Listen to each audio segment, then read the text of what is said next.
I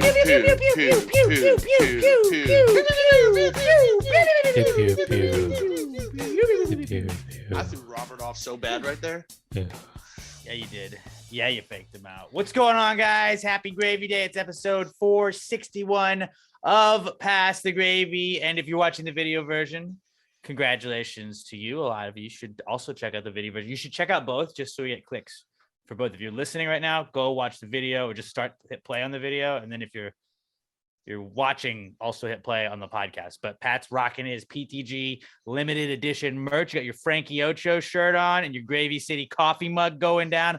Mine are in the mail. I should be getting them either today or tomorrow, hopefully. But I am really excited about it. And thank you to everybody that made their purchases at PassTheGravyMerch.com. We still have plenty of other awesome merch available at PassTheGravyMerch.com. But we do have a fun episode. Dare I say, Robert, that it's a pretty wide open podcast today, because when I'm putting together the prep sheet, there's some weeks where it's like, this is a lot of stuff. And usually the weeks where I'm like, this is going to be a quick podcast. It isn't that. And right now we don't have a lot of comeback kids. So that's just what I'm saying. It usually goes off the rail there. Let's get into the Precome segment where we just whatever's coming off of our head, we're going to tell you guys right now. And it's the trust tree, so we can share some secrets if we need to, because you guys are all listening. You can't get those out, but then you guys get to ask us your questions and whatnot at the end of the podcast. But Can I go first? Yeah, go ahead. Okay, so and I had went over this with you guys a little bit before the podcast. But at what age as a dude do you just stop giving a shit about your birthday? Because as I was telling them, like, my GM was kind of like trying to guilt us into completely covering the day when it's one of the other managers' day off because it's his birthday tomorrow. And we're like, dude, you're turning 35. I said, I think after 25 as a dude, just fucking stop. I think I've worked on my last 6 birthdays. You know why? Because who gives a shit? Well, and also, like, if you knew your birthday, like, it's not like your birthday sneaks up on you.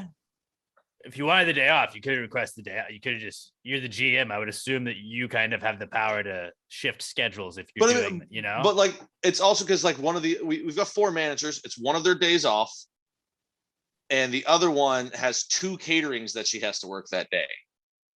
So he's trying to get the guy to come in on his day off. Like, dude, right now, as is, he's only working like 3 hours. He's going to show up at 11 and leave at 2. I think he can handle that. Yeah, I mean, a lot of birthday festivities, maybe you just don't start drinking until 2. But like a lot of birthday festivities don't happen between those hours, I would imagine. He's not even a drinker. He's just going to go hang out with his family, which, like, you can do it after 2 o'clock. Good way to spend a birthday. Good way to spend a birthday, for sure. Probably go out to dinner would be my guess.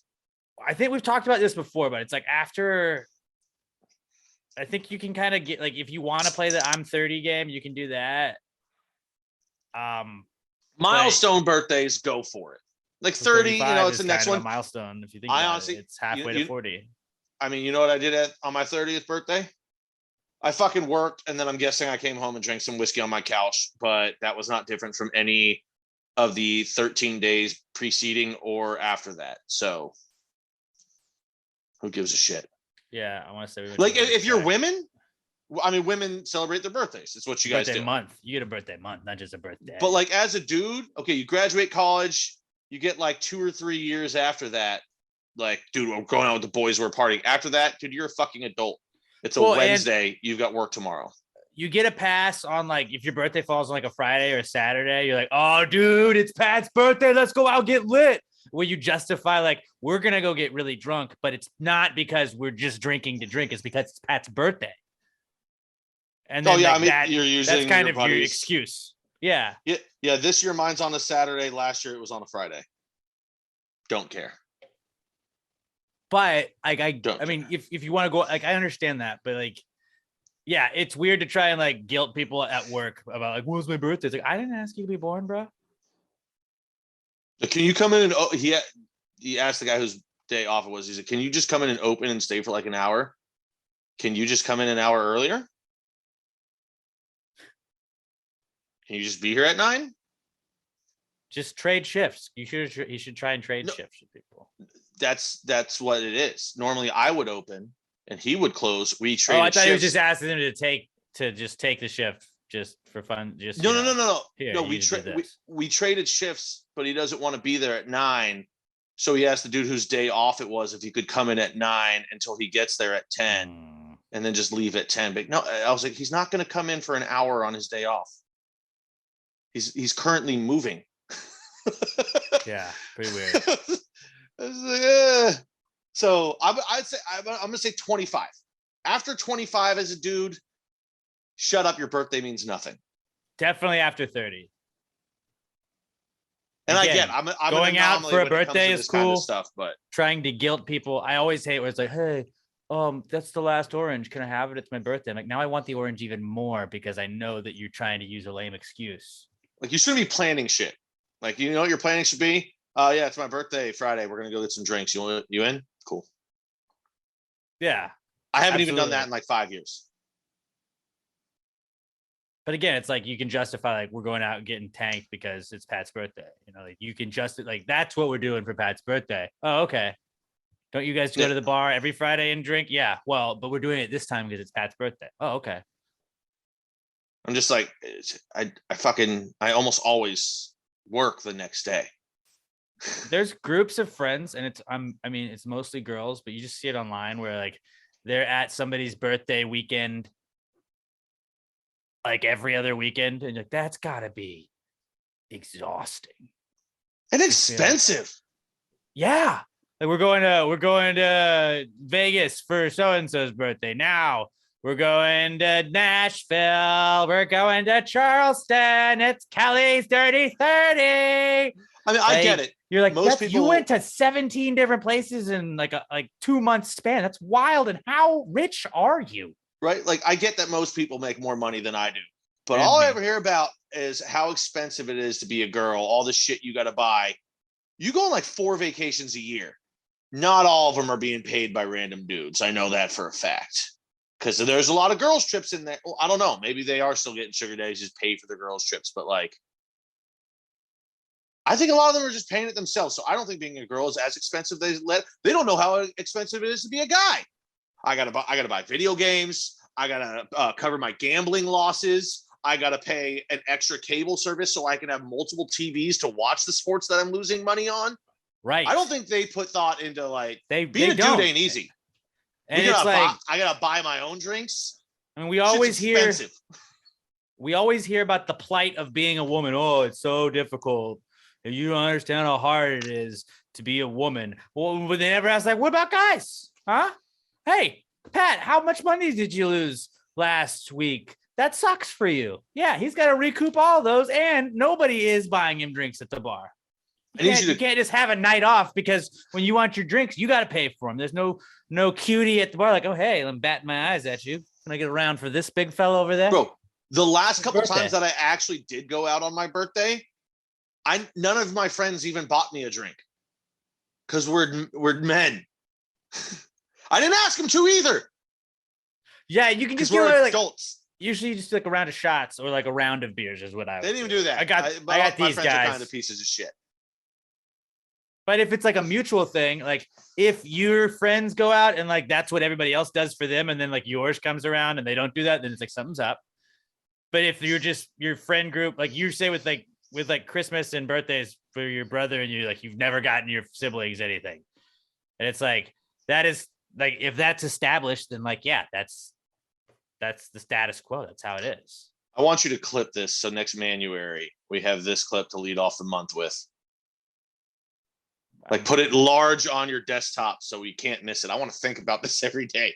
All the reasons it's so hard to be a man. Nobody even cares about us enough to try and legislate our bodies. They just want to tell us what we can and can't do with other people's bodies. What's the deal?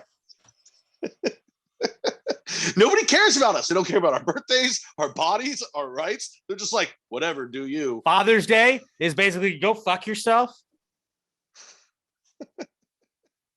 Who cares? Well, happy Father's Day to all the moms out there also playing roles of fathers. No. It's like, no, that's a mom. That's a mom. Unless you're Leanne Cartman. Yeah, she is a strong, independent woman. She was a hermaphrodite, so she's kind of mom and dad. Spoiler alert. Good point. One came out 15 years ago. What else you got for us? That was the main one. That was just being mad about birthdays. Just being a dick about my boss not wanting to work on his birthday. No, that does get like, I get that though. People use that. But the main thing was just like, I don't know. And I get I have weird takes on a lot of these kind of things. I just don't think men should celebrate their birthdays unless you have a family and they're doing it for you. Here's my birthday. By the way, my Venmo is this. I'm like, I'm not going to Venmo you. Who the fuck would ask for a Venmo for their birthday? That's a popular, like my birthday is today, and they put like Cash App on their thing, and you're like, what? I'm not doing that. Are you fucking kidding me? There's people that do that. I don't care what gender you are. You do that, you're a fucking asshole. Well, it's like, buy me a drink if you want. Here's this. So, like, when you ask for it, I'm not doing that. When you start a charity fundraiser thing on Facebook, I'm not going to donate to it. You're crowdsourcing your bad decisions that you're planning on making. Yeah, this isn't my responsibility. Was this communism? Everybody pay for my drinks. No. Trust me, if we could do that, I would have a lot more money. Unrelated, but sort of related. Because I'm making it related. Emma was telling me about this girl that had, like, she moved into an apartment and had like a apartment warming like registry. I was like, no, you don't do that. I fucking all right. I'm starting out. If you just got married this week, if you just got married and this is your first like home together as a couple, okay, all right. Because you moved apartments, no. Like if Robert brought a plant, I'd be like, that is the sweetest thing ever, you know, like, but I would not expect anything like that. Like maybe bring a plant, a bottle of wine. You don't make a fucking wish list on Amazon for a new apartment goods.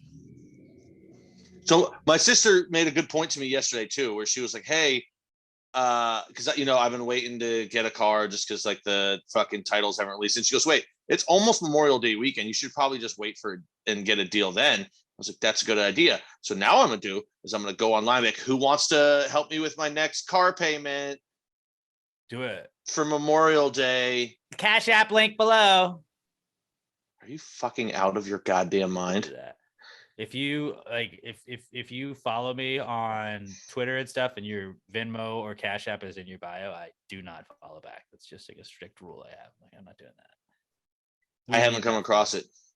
Now that I'm pointing it out, just start paying attention and you're going to start noticing like, oh, they do have a Venmo thing. I mean, and I'm not saying like if we your could child benefit from that too.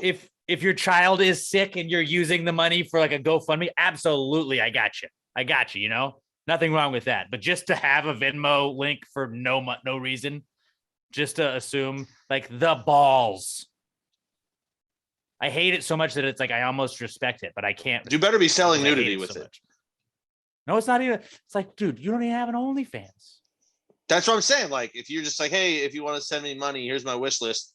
Am I see a nipple? No. Why would you think that? Because you're asking for money. Out of the for no goods and services. Get the fuck out of here. This is gonna be a weird one, isn't it, Robert? Yeah, I can already tell. Like, damn it! All right, I'm coming out angry. I have noticed the last couple of days, and I haven't been drinking. I've been fucking kind of angry. It wasn't just. It's called withdrawal. No, it's not, because like I'm still having a couple beers here and there, but it's just like I'm not on edge. I'm not getting hammered every night. But I'm just like, man, it's not just lack of sleep and too much alcohol. I am just an angry person. I've always joked about running on anger. I fucking really do. Because I feel great. It's amazing how good you feel when you're not falling asleep hammered at 4 every night. I do feel like I run off, like when I'm really tired, like I can just run off of anger too. Where you're like, I just get so worked up about the dumbest shit. I'm like, why? Why do you give a shit? I don't know. Something to worry about now. So why does that fucking asshole get to be happy? Fuck that guy. Yeah. I'm having a good time. Yeah. So I've been adding a new alarm clock strategy to my schedule, and that has really it kind of works. I get how people don't have 8,000 alarm clocks. every morning, or not alarm clocks, but just alarms going off, because mine start at 3:15 and go off every 5 minutes after that. Just get up on the second one. You just get up on the second one, and then it's like day started. Once you get up, you start moving. You can So just you convince still- yourself, just get the fuck up out of bed. It works, but you just got, now it's like I have a snooze built in, and then I sleep for 8 more minutes or 9 more minutes or however long it is. You get up instead of just like being like, no. Because I used to always be like, no, when I wake up though, when my alarm goes off here, I still have 30 minutes of sleep, and I'm appreciating that I have 30 minutes of sleep. And it's like, no, Alex, you're just waking yourself up every single time. But now I've just been like, because I've had to get to this new building we're at for work, but to get to there earlier so I can make sure nothing goes wrong. And I mean, that's not been successful. Stuff has gone wrong most of the days, but I get in there with enough time to prep ahead of time for like what to do if it does. And so I've just been like, I just got to get up early, and Emma's been working early, so I'll take the dog out when she's working. And like, I've just been like, I got to get up earlier. So now it's just second alarm, boom, I'm up, I'm out. Apparently it works.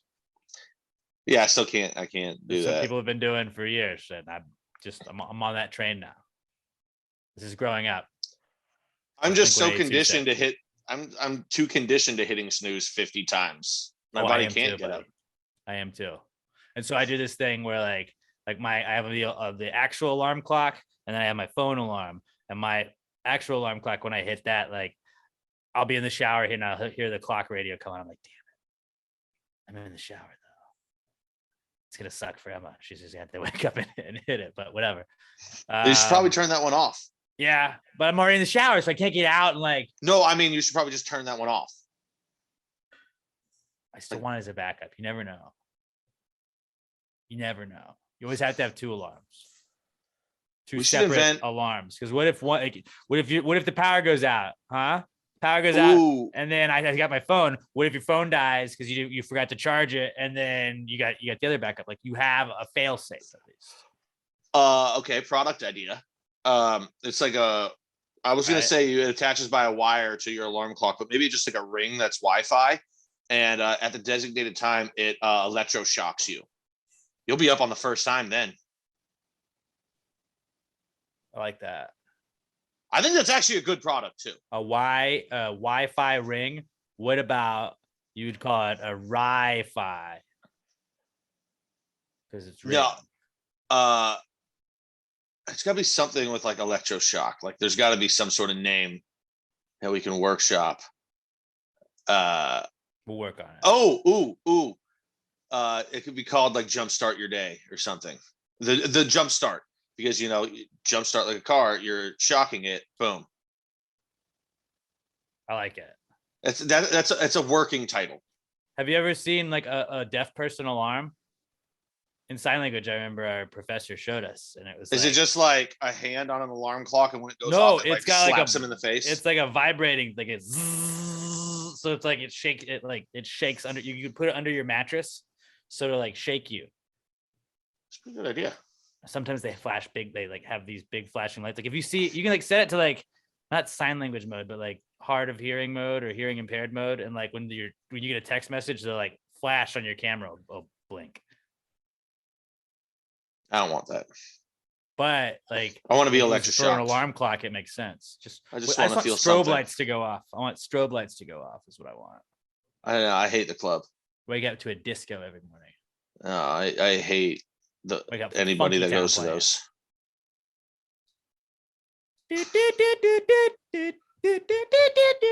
Yeah, okay. All right. I'll talk about it. No, my alarm clock. I got drunk one night and downloaded the song. It's just "Do I Want to Know" by the Arctic Monkeys. I don't know why I thought that'd be a great one, but I enjoy it. I have the Sopranos theme. I have Here. Ooh, that's a good one. Woke up this morning. That's what I'm doing That's really good. when I it like comes that. on. So, any And- engineers out there, help me. That idea is copyrighted, by the way, guys. You're our Verbal lawyers. trademark. Verbal trademark. I want an electroshock alarm clock. Speaking of ideas, I do have an idea that we could help a lot of people first, but also we could profit Secondly, okay, so hear me out. We got a baby formula shortage. Can't find them. When I go to the grocery store, it's like only 4 per person or whatever. There's like limits on them. We just make baby formula. We have like pasta gravy, baby formula, baby gravy. We're just, I looked it up. I looked up like what is in baby formula. Most commonly it's purified cow's milk, whey and casein as protein source, a blend of vegetable oils as a fat source, lactose as carbohydrate source, vitamin, mineral mix, and other ingredients depending on the manufacturer. What they didn't put is our secret ingredient, which Robert cut this part, but our secret ingredient, we just grind up a bunch of Flintstone vitamins.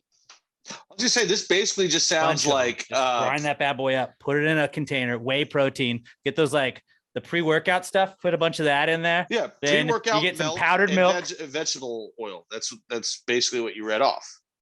Powdered milk, ground up Flintstone vitamins, whey protein,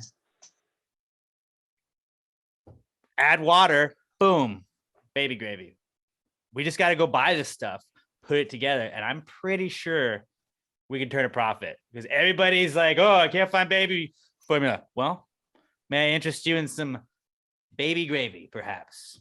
I don't know what formula is going for these days, but we mark it down slightly below whatever it's going at market. So we get the customers coming our way because they're like, oh, it's cheap. And look at this. And then it's got like Flintstones vitamins.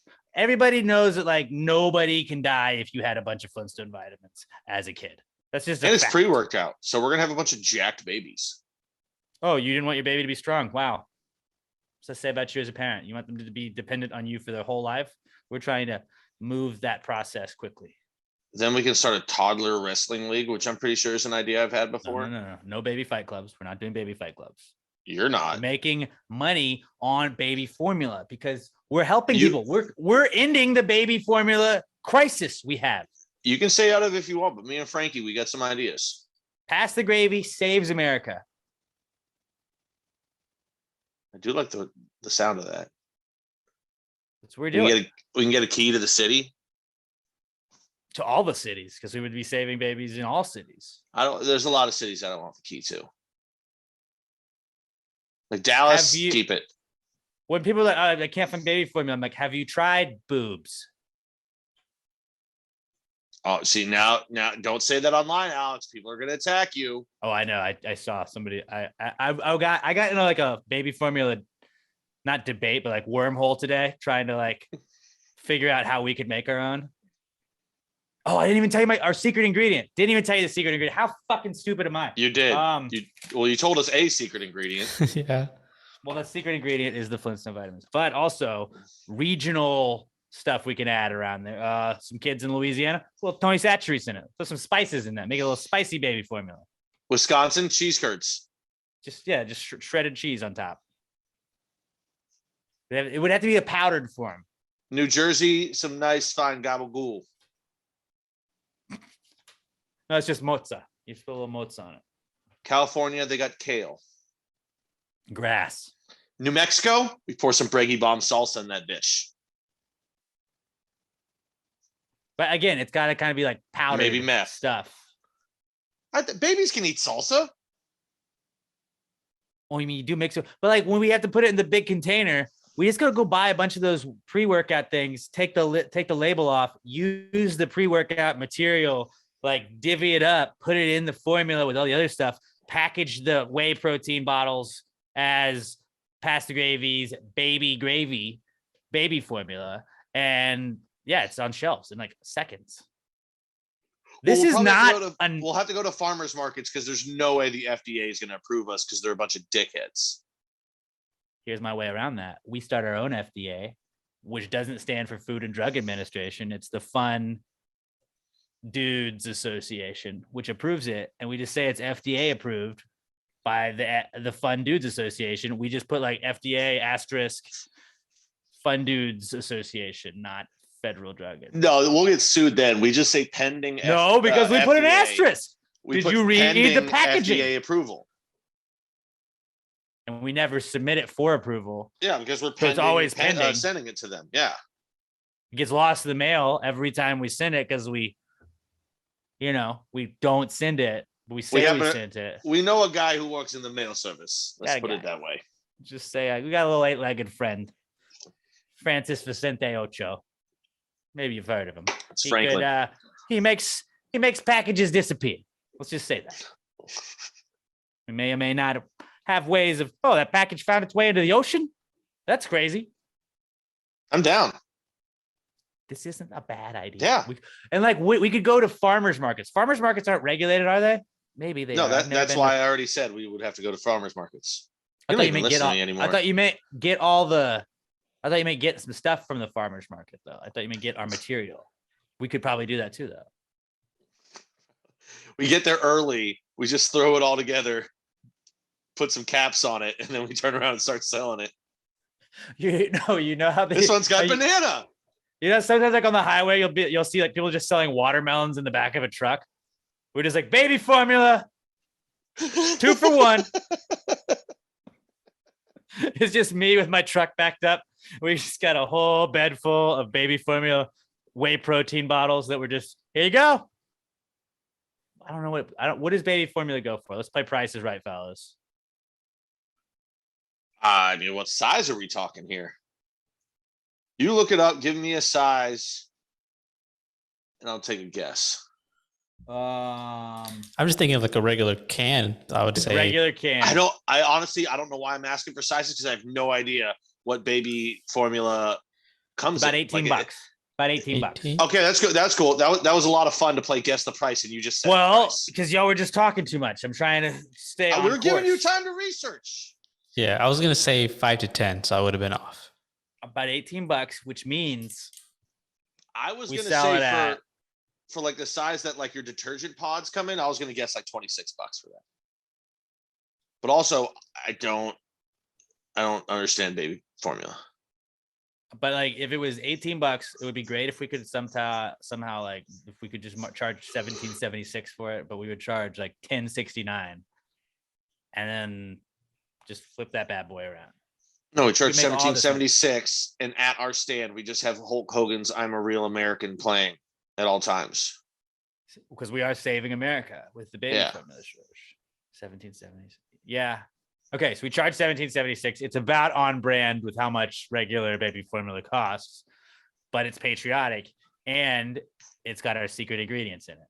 Do you want spicy baby formula or not spicy baby formula? And they're like, spicy. Yeah, it's got Tony Chachere's in it. You want it or not? Yeah, it's for Cajun babies. Your kids from the East Coast, Old Bay. Mix a little bit of that in there. You're in Florida, Essence of Gator. I like that too. Maybe a little ground up manatee that got caught in a fishing net. Yeah, just a little ground up seahorse. You know what, Florida, you just get bath salts. That's what Florida gets. That's the added. It's just got to be a powdery substance. Add water, you're good. You're welcome, parents. Oklahoma, the delivery is it gets put into the back of a fan and gets blown at you. I mean, I don't want to like get political on this podcast, but Joe Biden, what the fuck have you been up to, bro? We just fixed the formula shortage in like 5 minutes. Well, they've been working hard on it. The FDA just blocked European baby formula, so that was a big help. Can't knock them for that. Hey, we don't have enough of this product, but we've got it over here. Yours doesn't work. I don't want that kind. It doesn't have freedom. Like what? How many wars have they lost? I can imagine that's something Pat agrees with, like, oh, this formula is coming from France. And then Pat would be like, nah. But here's the thing. I also don't care about children, and I just don't want to hear about it. So like, give them whatever. For our business. Hey, not everything Europe does sucks, just most things. They get some shit right from time to time. I mean, have you ever had strudel? Strudel's dope. That is pretty dope. Although I think America fixed it. And because we make everything better. Yeah, toaster strudel. France gave us the croissant. We made the croissant witch. Like, we make everything better, but they come up with good ideas. I mean, we would get their formula and just improve it. I mean, we already have. That's why we won't accept theirs because it's bullshit and like stinks of socialism. But does like, your baby formula have we could Flintstone use it. vitamins in it? Oh no, then I'll pass. They don't even have the Flintstones. They're probably like Der Flintstones in German. Also, fun fact that I learned about the Flintstones the other day. So like when it starts, the mom is like 35 or like 34, and the daughter's 17, which means she had her at 17. Not that abnormal. The dad was, I think, George Jetson, I think, was 42. So that means he was 24 when he knocked up the mom at 17. Makes the Flintstones kind of dark, doesn't it? Yeah, I didn't really look into that stuff because that's a kid's thing, and I just don't really pay attention to ages of people like that. Like I'm never like, well, Bart Simpson's this old. Well, I mean, it's also like in the future, so like been in 4th grade forever. It's the future, so like you could probably vote at like 12, and like just the age of consent is like 14 because they're so mature at that age. Obviously, we hadn't fixed abortion by then because we might not have had the family at that point. No, they probably just had free healthcare. I mean, they had Rosie to take care of the baby. We're getting in a weird spot. Let's move on. Let's move on. But you were talking about Americanizing food from other countries, making it better. Speaking of the devil, I got just the thing for you fellas. I'm going to fix Chinese food. Chinese food is amazing. Fun fact, our buddy Texas Cat Daddy, Brandon Davis, that writes in, Stream of Cream. I play Fortnite with him, and we were on the headset the other night, on the sticks, just getting some dubs on Fortnite. He's really good at Fortnite. I am getting a lot better, but he is just I'm good. I am a million times better on Fortnite than I was on Call of Duty. That's not the point. Not saying much. We were talking on Xbox. We were playing on Xbox, and his brother was like, "What should I get for dinner or whatever?" And then somebody suggested Chinese food, and I was like, "Fuck." And then we played the rest of that game, and I just thought about Chinese food. And then all 4 of us ordered Chinese food that night because we had just ingrained it into our brains that we were going to get Chinese food. I bought stuff to make burgers. I was like, no, Emma, we're going to order Chinese food. We're just doing this. But Brandon was really pushing on me hot and sour soup. I was like, I always go wonton. Wonton's the goat of Chinese food soups. And he was like, no. Get hot and sour soup. So I tried it. He said it was like the best thing ever. Not the best thing ever, but it is delicious. It is. Which gives me an idea. Why don't we just make hot and sour wonton soup? So here's my contribution to the segment. A little behind the scenes, Alex normally sends us the prep sheet on Tuesdays for the Wednesday podcast. But then there are some occasions where he'll send it on Monday. And when he does that, I'm thinking, oh, he must have something really good. He's got a lot of stuff prepared. So I clicked it on Monday. That's what he did with this week. And there's one thing on there, nothing else. And it's this hot and sour wonton soup. Like, this is like, I guess he felt the urgency. Well, I wanted to write it down so I didn't forget it. That's the thing, because sometimes you're like, podcast idea.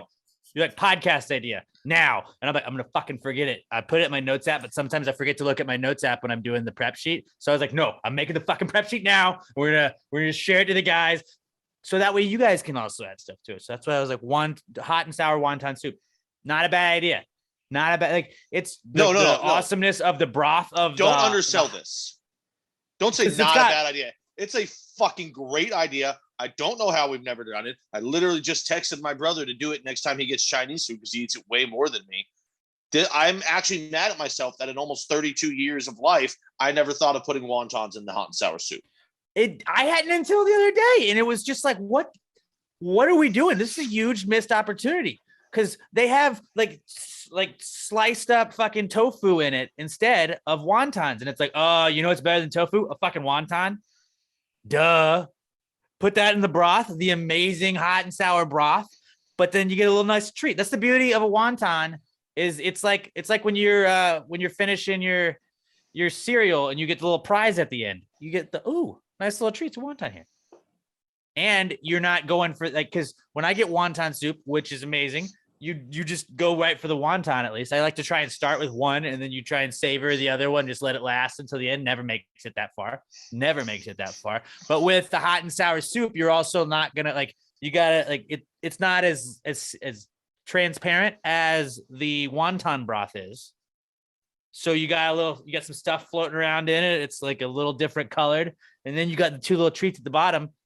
I think it'd be great, and they're all like marinating in each other. I love that. Okay, you saying the thing about how it's tofu just gave me another idea, and this is a little bit more of Asian fusion. Wonton miso soup. Just 'Cause basically I what we're love saying miso is soups. Chinese food, throw wontons in all of it. All the soup. Yes. I've been meaning to make a dumpling wonton is basically the same thing. At work, I've been meaning to make I a was gonna dumpling bring that up salad, just a second. a dumpling salad for a while, and I keep not doing it. But like, why am I not doing it? Why can't you put dumplings on a salad? It doesn't make sense, but a dumpling is a wonton, right? Or a wonton and vice versa, isn't it? I'm sure there's probably some specific reason, no, but yes, 100% it is. I mean, It are we is. are we They're geniuses? the same shape, and they're meat inside of some breaded fold over thing. I don't know how to describe that. Because dumplings are it's like I'll buy those ones at like HEB. I like the sauce you can dip it in, but they're like not hot. It's just a wonton is just like a warm dumpling, isn't it? Somebody's probably screaming at us. Those are different too. They're pot stickers. Those are They're all the same fucking thing. They're all the same fucking thing. Wonton, dumpling, pot sticker. I will say dumplings are usually bigger than those other ones, right. but yeah, it's all the same fucking thing. It's like the Mexican, Italian, like though every country's food type is usually just like, here are our 12 things we use, mix them together, and this is what you get. Oh, you want a taco? Well, it's kind of like a burrito. It's just not a big fat thing. It's more open right here. Oh, you could have a hard shell, or you could have just, a flour tortilla one over here. Okay, cool. Wontons are just dumplings. Let's just get whatever this breading is, put meat in it, close it up, eat it. That's all it is. And And it's funny America's when you think we about it, just like, stole all your stuff, made it better by this. no, I was gonna say, like, you're right. Like all those cultures, it's the same basic foods. It's just different ways that they combine. It's them every culture. and wrap them in some sort of like pastry or noodle. And then America, the only thing that we have that's original is barbecue. In Canada, all they have is putting cheese curds and gravy on fries. And barbecue is even like kind of the same thing. It's like kill a pig, kill an animal, put it on this thing, smoke it for a little bit, slather it in some stuff, put seasoning on top, boom, done, ready to go. Serve with these 4 things on the side. You're welcome. Canada doesn't have their own cuisine though, other than like poutine and maple syrup. But that's like a side. No, I think when you get poutine, I think it's like Canadian nachos is basically what it is. Okay, I also consider nachos a side, maybe an appetizer. I would say more of an appetizer. Yeah. Nachos is a meal. So it's always an appetizer. You get loaded. Robert, what do you think on that? You think like you get loaded up nachos at an Astros game? That's a meal, buddy. Sometimes I go to I don't know what it's called anymore. It used to be Tony's by my parents' house in Katy. I think it's still Tony's. Is it? I thought it might have changed. It was like another guy, not just important. a dude's name. But like I would like sometimes depending on like how I was feeling, I'd get the nachos, and it was just absolutely like loaded bottom to top nachos. Like every chip had shit all over it. It was awesome, and that was a full-on meal. I didn't even finish it a lot of times. Sometimes you take it to go, which is weird, taking like chips with stuff on them to go. Yeah, I guess if they're loaded up like that, then I would consider them a meal. But it has to be like a lot. Cheese and chips is a meal to me sometimes. When I don't have a lot of stuff at the house, like appetizer. I got Tostitos, and I got shredded cheese. Done. You can get appetizers as an entree. But like normally you'd be like, y'all want to get nachos for the table? You want to get chips and queso for the table? And I'll be like, oh, I would like the chips and queso as my entree, which I'm not knocking before anybody gets mad at that, but it's an appetizer. Thank you for not knocking it. Yeah. Boys, I feel like we've done a lot of good today. We have. We're fixing Chinese food, solving the baby formula crisis. Like, I don't know. What next? What next do we conquer? Started out angry, and now we're just helping people. Look at us. Look at us. Also, can you make anything tea just by like putting it in a bag and then dipping it in hot water? I mean, technically, yes. I don't see why not. Right? Like it would have to be some. It's not even got to be like dried out. Because at first I was like, maybe it has to be dried out, but I don't even think it's got to be dried out because it's gonna get wet no matter what when it goes in there. Can I just make M&M tea? I put M&M. Like it's got to be like a bag that like water can soak through, so it gets the flavor. But if you get like a tea bag and put M&Ms in it, like would it just soak up the flavor of whatever the M&Ms had on the outside of them? I mean, but that's like a hard coating. I don't think you're really going to get that much out of it. I think it has to be something that is Gummy like bear tea. porous. See, that's another thing. I don't know how much that flavor is going to soak into the water. I mean, I guess Buying gummy technically it bears. still I'm is. trying it. I would say it would be more along the lines, and this is cheating, is if you like put Kool-Aid in a pouch and put it in there. I don't hate that idea though. I mean, you're just making Kool-Aid at that point. That's all that is. What's But another still. herb? I mean, I guess you could make weed tea. Grind Well, that that's up, what I put it in a thought. bag, and That's why I thought of it, where it was like because they had like dandelion. What was it on Grandma's Boy? I think it's Kevin Nealon was like, it's a beautiful dandelion nettle blend. I'm like, that's a flower. That's not even a thing. And then I was like, but everybody like you can get mushroom tea that gets you high. There's like weed tea I've seen people talk about as well. I was like, what maybe just put some orange zest with it. if you just have a tea bag and you throw shit in it, like that's tea from whatever that is. As long as it can like the water can soak into it and pull the flavor back out. Yeah. Is this going to be a boomerang ladle kind of discussion? Like anything is tea, whether or not it's good tea. No. And here's the thing about gummy bears. I don't think it's going to work. I think it's just going to make the gummy bears hard. Because like I've thrown gummy bears in my mouth and like taken a sip of something and it just kind of sat there. And the gummy bear, I feel like just soaks up the water, but it doesn't release any of it back out. So it just like hardens the gummy bear, which you would think the water would soften it, but it doesn't. But I'm just going to go out. I'm going to say everything can be tea. You can make anything tea. If you were sour gummy worms, I think it's going to soak that sugar back out. That would work. Isn't coffee is kind of just tea? You just get it into the water in a different method. Yeah, like if you put a bag of soaking coffee, something out of a bag, the water's being poured over the beans and then comes off. So yeah, it's all soaked water. It's just different systems on how to soak. Everything is tea. I don't understand how coffee works. So is coffee like when you're drinking coffee? Is that ground up beans or is that just? Yeah, you ground up the beans. And I'm probably going to do this wrong. I think because that's got all the flavor in it. I don't know what would happen if you just poured it over the beans. You ground up the beans and then you just pour hot water through that. And like the hot water soaks the coffeeness out of the beans. A lot of times it's like a drip shot. And it just goes in. So it makes it stronger. But then you can just put like, I think a Keurig doesn't make it as strong because it's just like you put the water in the top of the Keurig goes through it and then just pours all at once. So then afterwards you would just throw out the coffee grounds. Yes. Because that's not like blended up and you're drinking that. No. The grounds don't go in the cup. Well, sometimes they do. Depending on what coffee you're drinking or who made it. Or how shitty the filtration process Both is. of those. My Keurig, like that's the beauty of like coffee bean. Like I just drink my coffee black because you can't really see anything floating around in it. There's a lot of times that I just have coffee grounds and I'm like, that's a little piece of coffee right there. Exactly.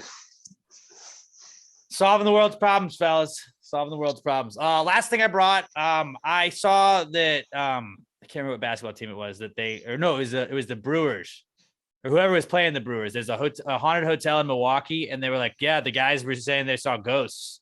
And that just brought me to like the line of thinking, like, if you're a ghost, do you pick and choose who you haunt? Like, are you like, hey, not tonight, I'm taking the night off. It's my birthday. I'm not going to haunt anybody tonight. We're going to go out with the boys to the ghost bar and just chill. No, they made a documentary about this. You didn't see it? Some people have the ability to see dead people. It was called like The Sixth Sense or something. I've not seen that documentary yet. Uh, I saw the movie version of it. No, some people have the ability, some people don't. I'd like to think though that ghosts do pick and choose who they haunt, because I would love the idea. Like this would be a great like TV show of just like a gay ghost that just haunts homophobes. I mean, like the Republican ghost... convention's in town and it's like at a haunted hotel and the gay guy's like, ah, shit. You guys are about to be haunted like motherfuckers this week. This sounds like a good TV show where the ghost of Liberace is just haunting Mitch McConnell. Wait, is Liberace dead?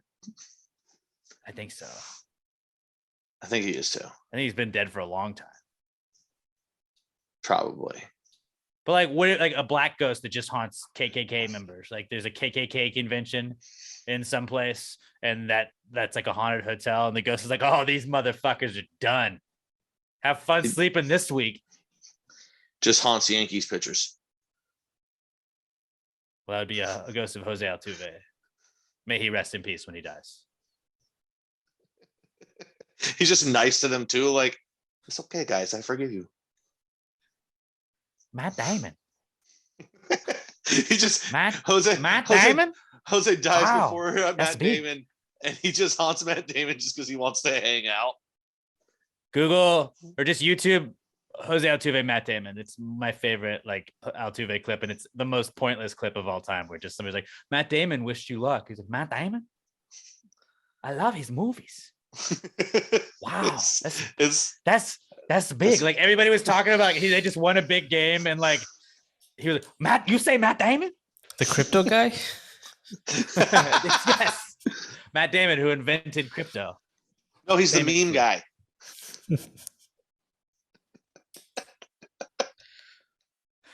But yeah, it would be really funny if ghosts just haunted people that like hated whatever they did in life.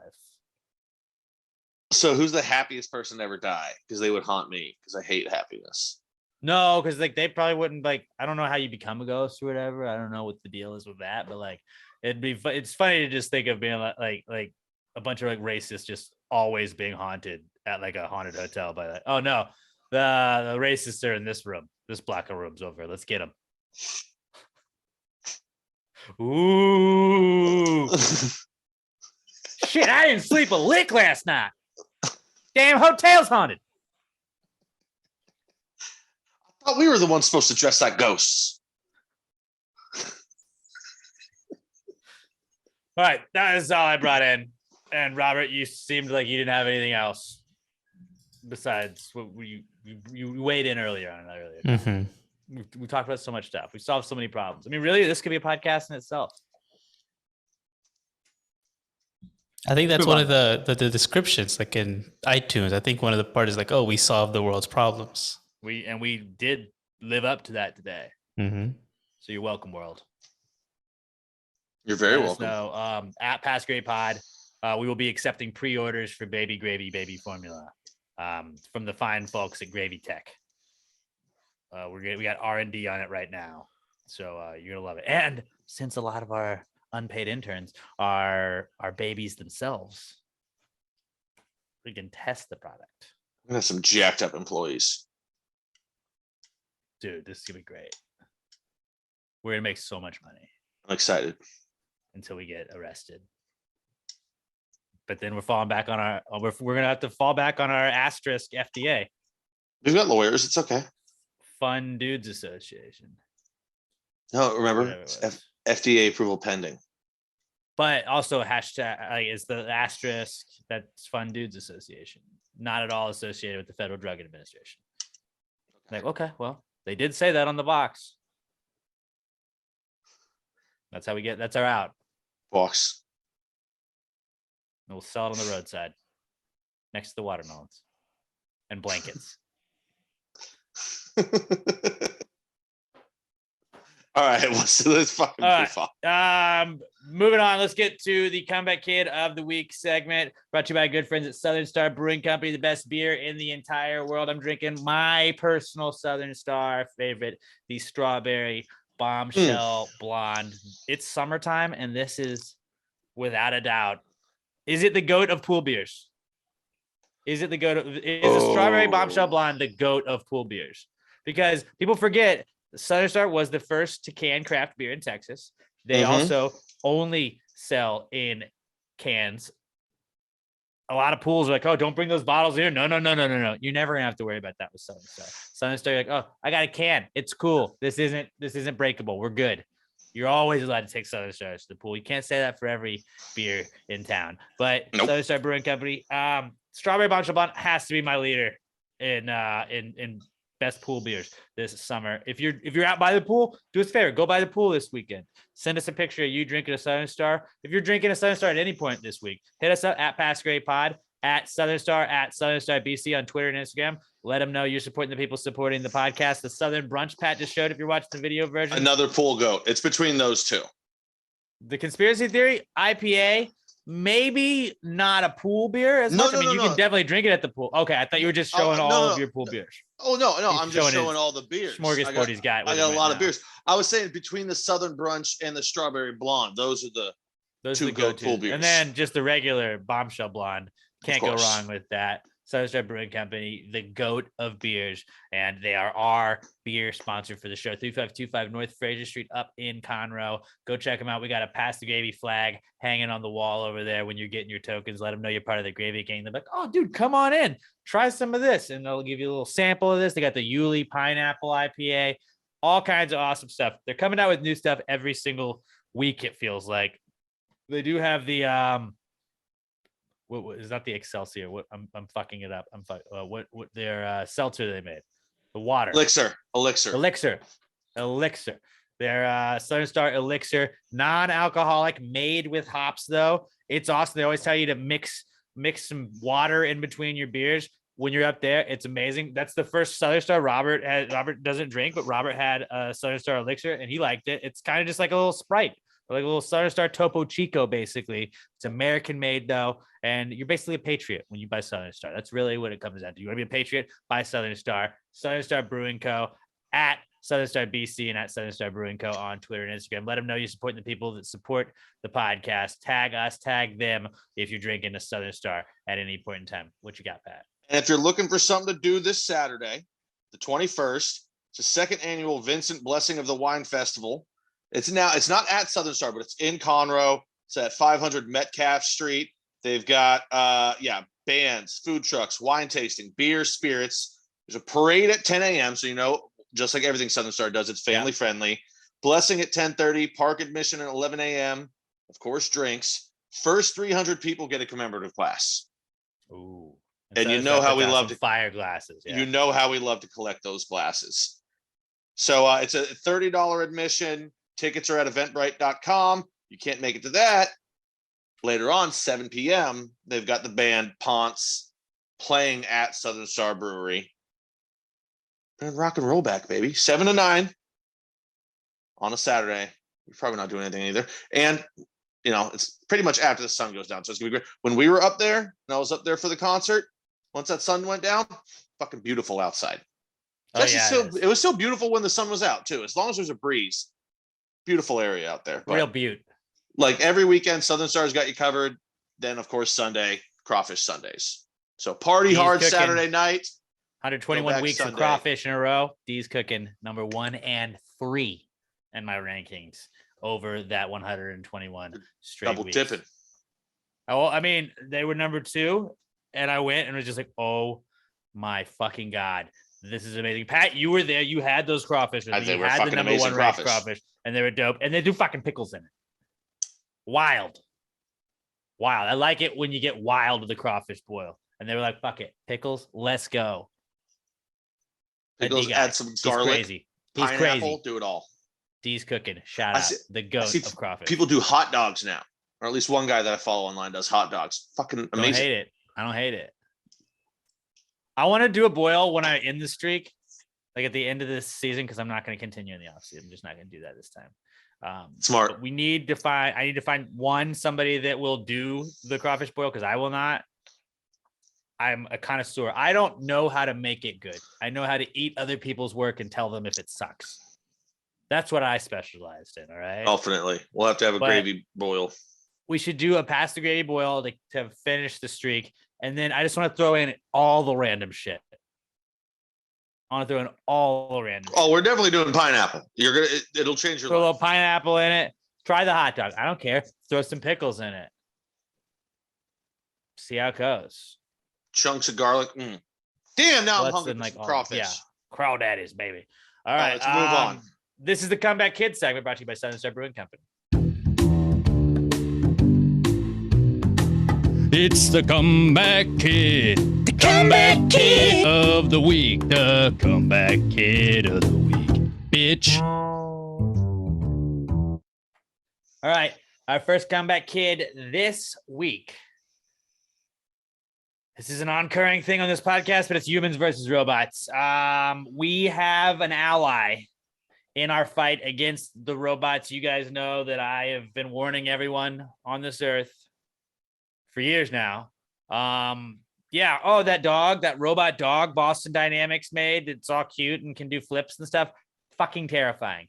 It starts out as that. You think it's cute, and then it morphs and it has a knife and it stabs you to death, or it has a gun on the back. Like, we don't trust that shit. That shit freaks me the fuck out. And then they were like, oh, hey, we got it to stand on two legs. Now they can open doors. Now they can climb. Now they can do this. It's fucking terrifying. Robots are going to kill us all. It's only a matter of time. But our first ally we really have in our fight against the robots and the impending robot apocalypse is animals.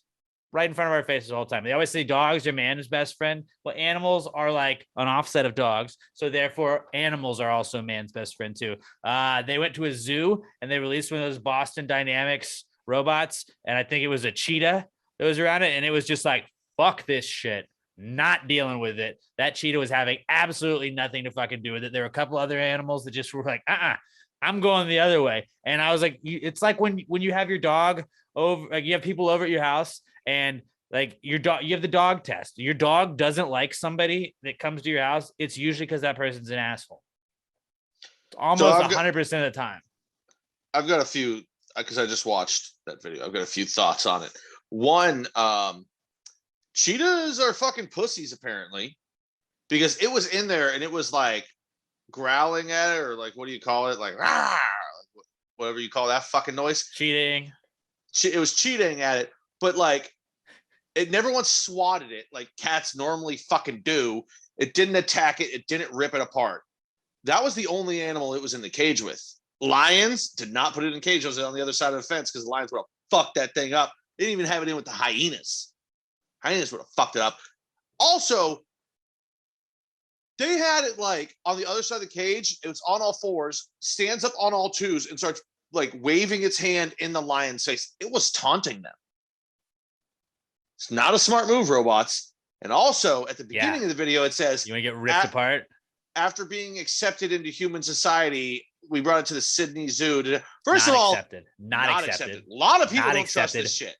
Do not accept it. That is the biggest crock of shit I've ever heard in my life. I've never accepted those robots from day one. From day one, oh, look, it's a cute little dog robot. Like, get the fuck out of here. That dog doesn't have feelings except for murder. That's all that dog wants to do. It's just casing the joint. That's all it's fucking doing. You think maybe it's a great idea. Let's let them hang out with the zoo animals. Let's let them hang out with the zoo animals and size up some of man's deadliest predators, Size those bad boys up. The ones that are harmless and aren't going to hurt you because they're in a zoo. Wait till you go to the fucking wild, bitch. So Boston fucking Dynamics bear is going to rip your arms off, you fucking piece of shit robot, and then throw you in that stupid ocean. When did they first build this dog robot? Probably like 8 years ago, right? So we've been getting... It's been a while. Yeah, many years of these videos coming out. And ever since the first one came out, my brother will send them to me and be like, dude, I've been saying for years, like, I don't know why we're fucking around with AI. Like, this is going to be the end of us. 8 years later, and he hasn't sent this one yet to me. I'm not going to send it to him because I don't want to. It's the same exact conversation every time. Every single time another video comes out, he sends it to me and goes, what have I been saying for years? What have I been saying for years, Pat? This is the start of it. I'm like, Andrew, like, it's been your brother years. Is crazy on a lot of aspects. He's not at all wrong on this. Not. We need people like him and myself and this podcast to be like, no, not a good thing. And every time somebody tweets something like that, be like, no, absolutely fucking not. We don't need. He uses verbatim the same exact conversation every single time it happens. I'm like, yeah, Andrew, it's another Now the robot video, bro. Dude, I've been saying it for years. Andrew, I know you've been saying it for years. You've been saying this conversation to me about how you've been saying it for years. My job as a podcaster is to save the earth, which we're doing with, fixing the baby formula crisis we have right now. We're also doing that by trying to keep everyone alive. Okay. And every time anybody sends me one of those, like, Alex, did you see this? I'm like, absolutely fucking not. Nope. Every time. Fucking check the timeline. You'll see it over the years. I am absolutely fucking not guy on this. And oh, hey, check out this robot. It can carry all these boxes and it can do these jumps and it can do this thing. They could make them work at Amazon. I'm like, yeah. And you know what they're gonna do? Fire people, but probably not fire those people. They're probably gonna have the robots kill them, and then they won't have to worry about those people suing because they were replaced by robots. This is a problem that hasn't come to fruition yet, but we got to nip it in the bud before it becomes a problem. So these animals being like, fuck this guy. That's what I like about animals. All right. Animals are pure. They haven't been corrupted. They haven't been corrupted by the mainstream media. You know what I'm saying? That lion was like, we're in the jungle, buddy. You're fucking out. You're fucking out. For years, I've always been like, yeah, dude, I'm Team Robot. Like, go for it. Now that they're purposely fucking with animals, it's where they're draw the line. I don't care about massacring their human population. Don't fuck with the animals. So here's what I propose. It's time we start really raising the number of animal trainers that we have in our populace. We got to really start working closely with the animals. So when this comes out and they're like, oh, they send the dogs everywhere. Okay, land-based animals. And then people are like, okay, what if they send the flying drones at us? Falcons. People forget eagles. We're going to have by land and air. We're going to work together as a society. Whales and animals. We're going to free willy some whales. We got to get them on our side, some fucking killer whales, because when you have the sea, who do you want on your side? The killer whales. Literally in their name. That's what I want. Killer whales breaching out of the water, taking them. Great white's a little iffy. That's kind of racist if you think about it. Dude, I will use whatever animal I need to take maybe out. Bull shark. Maybe a bull. Sorry. I said that wrong. I will team up with enemy animal I need to take out the fucking robots. Also, a little interesting note I wanted to make out loud was the fact that this was in the Sydney Zoo in Sydney, Australia, because if they tried it in the Cincinnati Zoo, the second that the fucking tiger or the lion looked at it, they would have bang, bang, bang, bang, bang, killed. Oh, can you believe that? The dog just fell into the enclosure. We had to save it. The Cincinnati Zoo would have fucking murdered all those animals. That's we do love we do love our guns. Not when they're killing Harambe. I don't know if this stat is real. Harambe would have been like, fuck these bitches, and Harambe would have fucked up one of these dudes. That's why they didn't put it in the gorilla thing. It didn't put it in the gorilla. Yeah, I saw this stat the other day. I don't know if it's real. It's like the United States makes up 4% of the world's population, but 40% of gun owners. And some of those are rookie numbers. We're going to pump those up.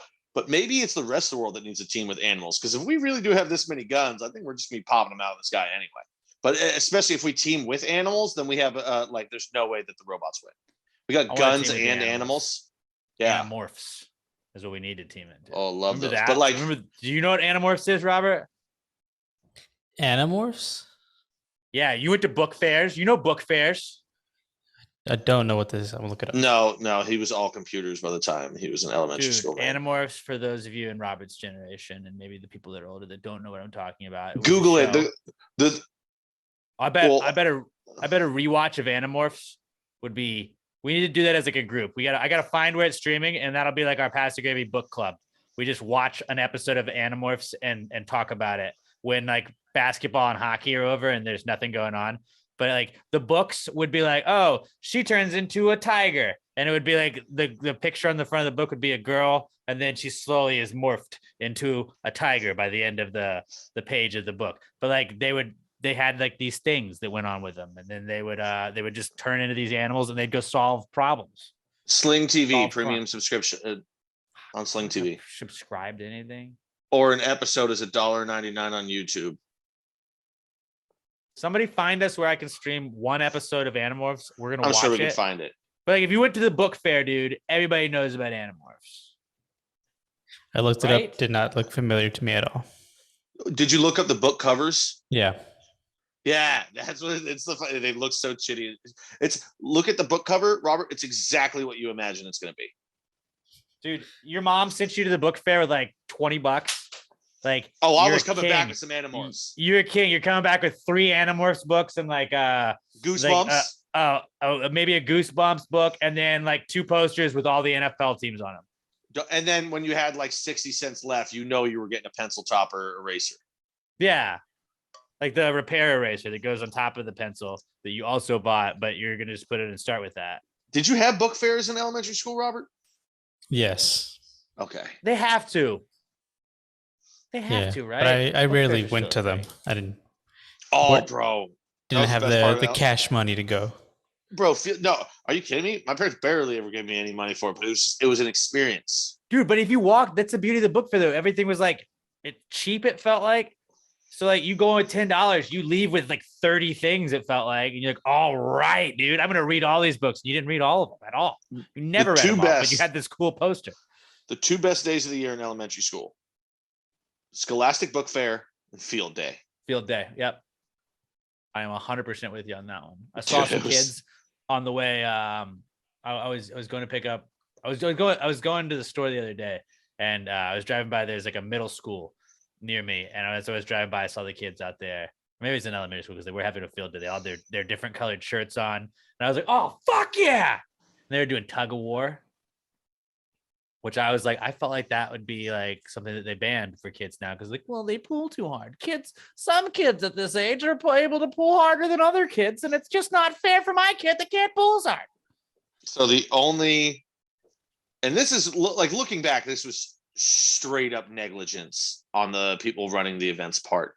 The one clear memory I have of Field Day is we got the sumo suits at one of the stations, and I look across and they had put against me, I'm not gonna say her last name, but shout out Grace, because I still think about this a decent amount of the time. This girl who was, and I'm not joking, less than half my size.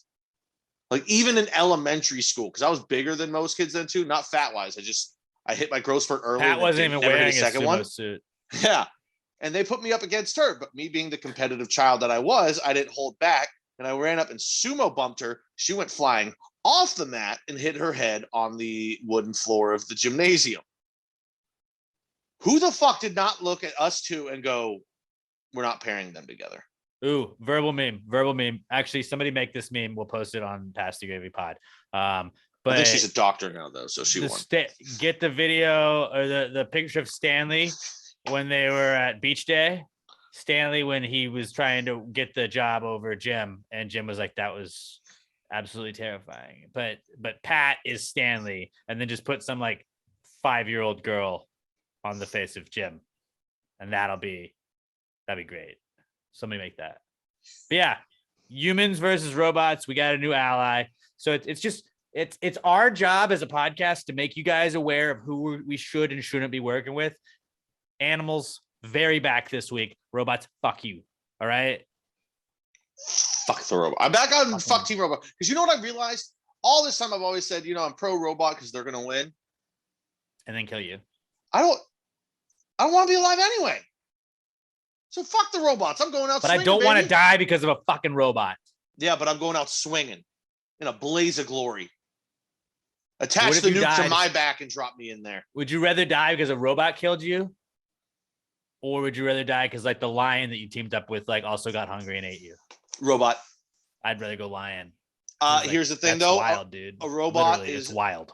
A robot is going to surgically and precisely kill me quickly because it's efficient. No. Because they're computers. They'll calculate the most painful way to kill you. No, they'll calculate the quickest way to try and kill me. A lion will shred me apart with its teeth and claws. I don't want that. I don't think so. Not if it had worked with you closely. No, it's going to forget about you as soon as it's It'll be like the scorpion and the frog. It's like, I'm sorry, I had to. Have you ever heard of Siegfried and Roy, bro? We're closer with those tigers. We're not putting on a show with them. They weren't in battle with those tigers, all right? They were putting on a show and making money off of them, all right? We're in battle. We're battle bros. I would rather work with a gorilla than a lion anyway. I would too. Because I think a gorilla, I want to like share a cigar. And like a gorilla will drink some whiskey if I give it to it. I don't think a lion will. Absolutely. You could give a gorilla like a pint glass with whiskey and look a little shot for him because he's so big. How cute would that be? How cute would that be? Plus, it can give you a high five. Now, if you high five a lion, its claw is going to rip your hand open. I want a buddy. I don't just want an animal fighting warrior partner. I want a drinking buddy with it too. I remember Harambe, bro. That was fucked up. She was Ooh, fucked maybe- up for the gorilla, but it was just Actually, not. instead of gorilla, I want a chimpanzee because I think then, like, if I've worked with a gorilla, the gorilla would have to throw me into the air to attack things, which wouldn't be as efficient. If I like spun and threw a chimpanzee up into the air, I think it could swat and take out like 4 or 5 drones. What was it? Was it a poo? Or was the monkey in Aladdin? Like, you could use that guy. No, monkey's not big. I need a chimpanzee though, and I think I could. No, I'm thinking like, would you make him wear a cooler vest? That'd be cool. Come on. no, chimpanzee can wear what the fuck he wants. But it'd be a to. I don't trust military other vest. people. It'd be a military vest. If Think of how anything, cute a chimpanzee would be in a military vest. Come on. if anything, the chimpanzee's wearing a green beret. A little military bulletproof, like a bulletproof vest.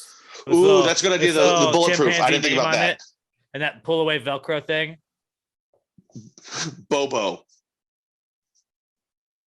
Just a bulletproof vest and a fucking green beret.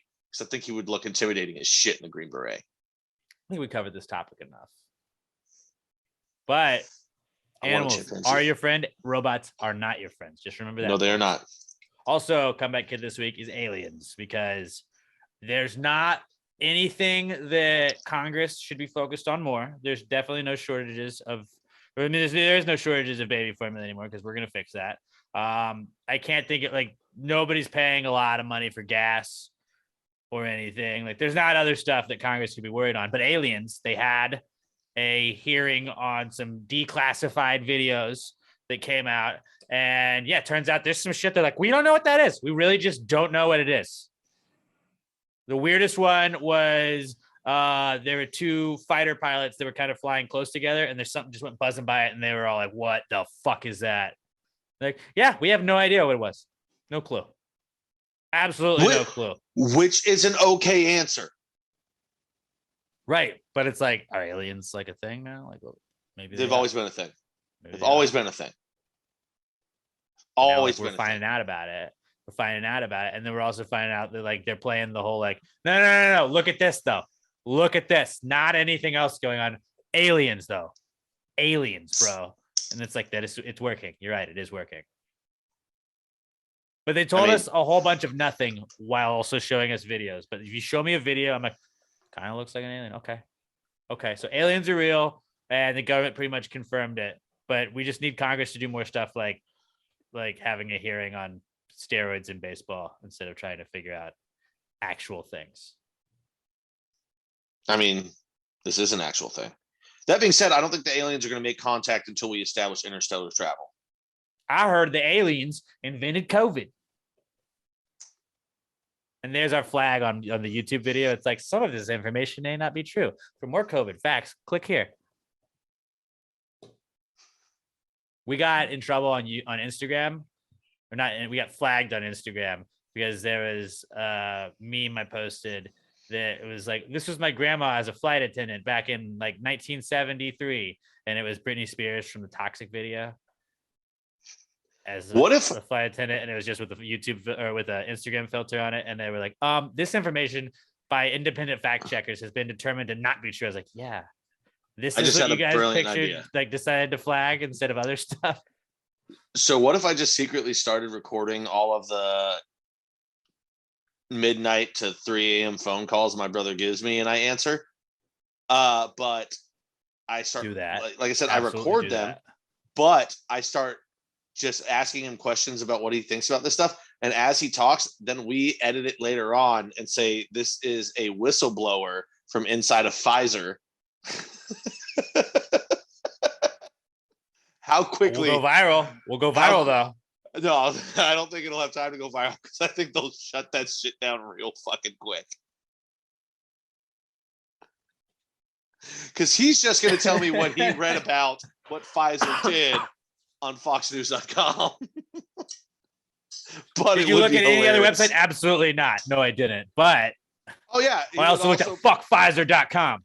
Yeah, okay. the Seems Daily non-biased. Caller, the Daily Caller, The Blaze. probably Blaze. Wait, is Daily Caller Shapiro's one? I think that's it, right? Or is that, I don't know. No, Daily Wire. The Daily Wire. InfoWars. No, he's not. He's not on Infowars. He also thinks Alex Jones is a fucking douchebag. Really? I was about to say, like, I thought you were about to say, like, he doesn't know about InfoWars yet. And I was like, oh, you got to tell him because I just want to see him figure that out for the first time.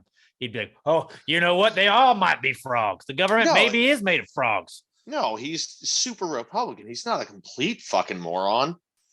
He just believes some dumb shit, as do most people who are on one side or the other. Right. Well, aliens. If I did a video series on him, it would be very entertaining at this point. But aliens, big comeback kid this week. And the final comeback kid we got this week is looking at schedules because the NFL schedule release was last week. And it is the most like pathetic part of being a fan where you're like, all right, that's obviously a win. That's a win. That's a win. I haven't even done it yet. I wanted to do it live on here. Loss. I was trying to be as pessimistic as possible when I looked at the Giants, and we're 6-11. Which then I decided was the floor for the Giants. The Giants finish below 6-11. I might kill myself. I mean, that's for real though. That's a decent floor though. I might kill myself if they finish below 6. If they don't win 6 games, if they win 6 at least, I'll be okay. But then maybe they win 10. I convinced myself like, well, they could possibly, maybe they sweep Washington. I think we could go in and fuck around and win some of these games here too. Oh, okay. Maybe this is also a win. I don't know. Maybe Giants win 10 games. But just that moment where you like look through your like the night the schedule came out, that was the first thing I did. And it was just like very frustrating to me to be like, oh, we're gonna lose. We're gonna lose. We're gonna lose. Win. And you're like, all right, 0-2, 0-3, 1-3, 2-3, 2-4, 2-5, 2-6, 3-6, 4-6. Oh, we're almost back at 500. And then it just didn't catch up after that. But whatever, dude. Giants, they're gonna surprise people. And you can't ever tell by just looking at the schedule. It's just that's the most fun part about a schedule release. So happy post-schedule release week, everybody. You've gotten to soak in everybody that your team is playing. Pat's still trying to calculate right now, which is why I'm trying to fill. When it comes to like the I'm giving us minimum 11 wins. Minimum 11 wins. I refuse to believe we lose to the Lions or the Bears either time. I'll give the Vikings one. Okay. We usually split with them. Week 3 against Tampa, I'm gonna say win because Brady usually comes out slow, but it is an away game, so I'll give that one a loss. Week 4 against the Patriots, I think we're gonna win that one, but Belichick team, you don't know. Bills, probably a loss. I think we're gonna just absolutely dick stomp the Cowboys because they're the Cowboys. They fucking suck. So. Lose in London. No, that was one of the guaranteed wins. No, you're gonna lose in London to the Giants. Not gonna happen. But even if I give you that one, gave you Derby. Yeah. Thursday night game against the Titans, short week, Derrick Henry, even though I think our defense is gonna be stout. Can easily see that one being a loss. I'm not sold at all on Jalen Hurts, so that's a win. Rams could go either way. Yeah, those are all the games that I'm unsure about. The rest of them, I mean, we're going to dick stomp the Dolphins, going to dick stomp the Jets, and the Commanders, and the Giants, and the Eagles. No, you're not. Not the Giants. Yeah, not in London. Giants are undefeated in London. You forget that. Have they played Aaron Rodgers? You forget there is a British Aaron Rodgers. Remember seeing that guy? Well, there's a British everybody if you really think about it. No, I mean this guy was British Aaron Rodgers. I mean he was a work of art. But Robert, actually, a lot of people don't know this. Robert looks at the Astros schedule whenever they put that out every year, and he just like picks 162 games. It's the craziest thing I've ever seen. Craziest thing I've ever seen. Doesn't turn out well, but I have faith. The Real thing about fans baseball- have faith. Yeah, the thing about baseball is you just get like rest days where you usually don't just have like a Sunday where like we're gonna let so and so sit. He's played a bunch of games lately. We're gonna let him relax. It's like, well, yeah, they don't play multiple games a week, but it is the worst when you like tune in late on a Sunday and you're like, fuck, they sat all the stars. This is the worst. Wait, is the NFL still going to test for COVID this year? I don't know. Because if they Maybe. do, Aaron could be out any week. You never fucking True. know. It's true. I don't know what London They- COVID policies are, but maybe he doesn't travel to Europe, and then we get Jordan Love. I'm still confident in that game. No, I wouldn't be. I don't know if our offense will do anything, but our defense will score at least once, and that might be enough. Yeah, but the Giants have an offensive line, though. People forget that. Do you know? We'll get to football talk later in the year. Right now, just know Giants never lost a game in London, right? People forget that. That was our comeback kid segment of the week. Let's move on now to the What Would Jesus Do segment, where many moons ago we asked you guys to send us situations Jesus might find himself in if he came back in today's times. When we grew up, they had the WWJD bracelets along with your, depending on what school you went, maybe you went to a Christian school, they had the WWJD bracelets probably next to the Animorphs books in the book fair. Probably not, actually, because that would teach you evolution, and they didn't want to do that. They would probably put it the opposite. Wherever the Animorphs books were, they're probably the farthest part away from that with the Bibles. And they never gave you an answer to what Jesus would do. You were just supposed to ask yourself that and wear the bracelet around. So we decided we're going to answer that question for you. Hit us up, hashtag PTGWWJD on Twitter, at PassYouAPod. Use the hashtag PTGWWJD so we can find it when we're searching and throw Jesus in a modern day situation. We'll get to the bottom of it. This is the What Would Jesus Do segment. Jesus, what would Jesus do? Jesus, what would Jesus do? Put him in a situation in a matter of time. If you wrote this jingle, do you think he'd make it rhyme? So think about this crazy world in which we live today, and how would Jesus handle it in any given way? This week's What Would Jesus Do comes to us from our good buddy Raimundo Benavidez at KMundoB on Twitter. And Mundo says, if Jesus had a marketing advisor, what would be the best names for his brands? I got this. Let's hear it. So, if it's a clothing apparel line, Okay. Sunwear, Sun spelled S-O-N. We got bathing suits, shorts, t-shirts, fishing wear, sunglasses, anything that's good for outside when it's sunny. Yeah, no, I think that's it. I got nothing else besides I don't know what his other brands are going to be. The first thing that popped in my head was just Risen, and I was like, I think every Jesus, like, what would Jesus name this, or what would be the name of Jesus's team? I've always said Risen, just because it's a pretty dope name. His metal band, Risen. He was a rapper. He would be RZN.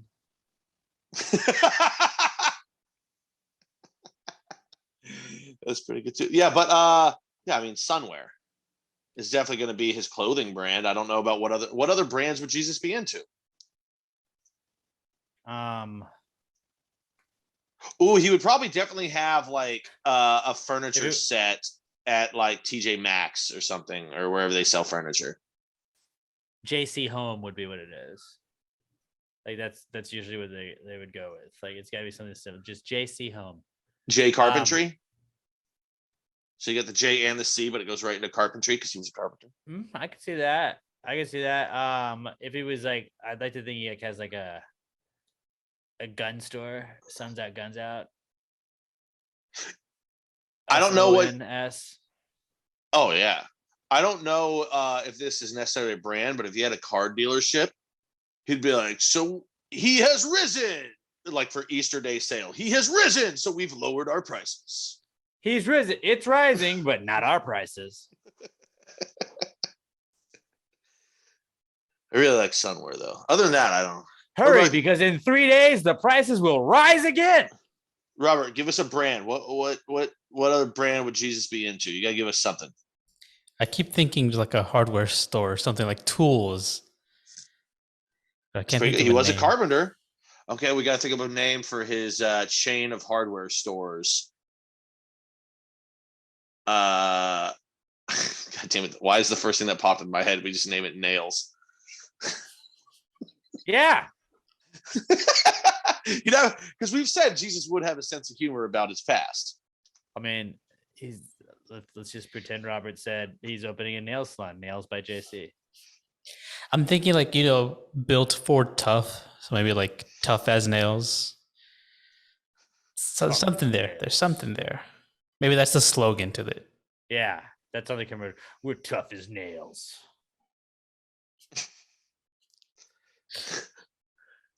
God and Son's hardware store. Yeah. Christ and Son.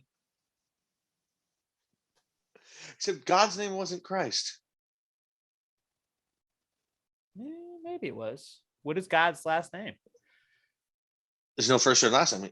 He, capital H, is just God. Like Prince?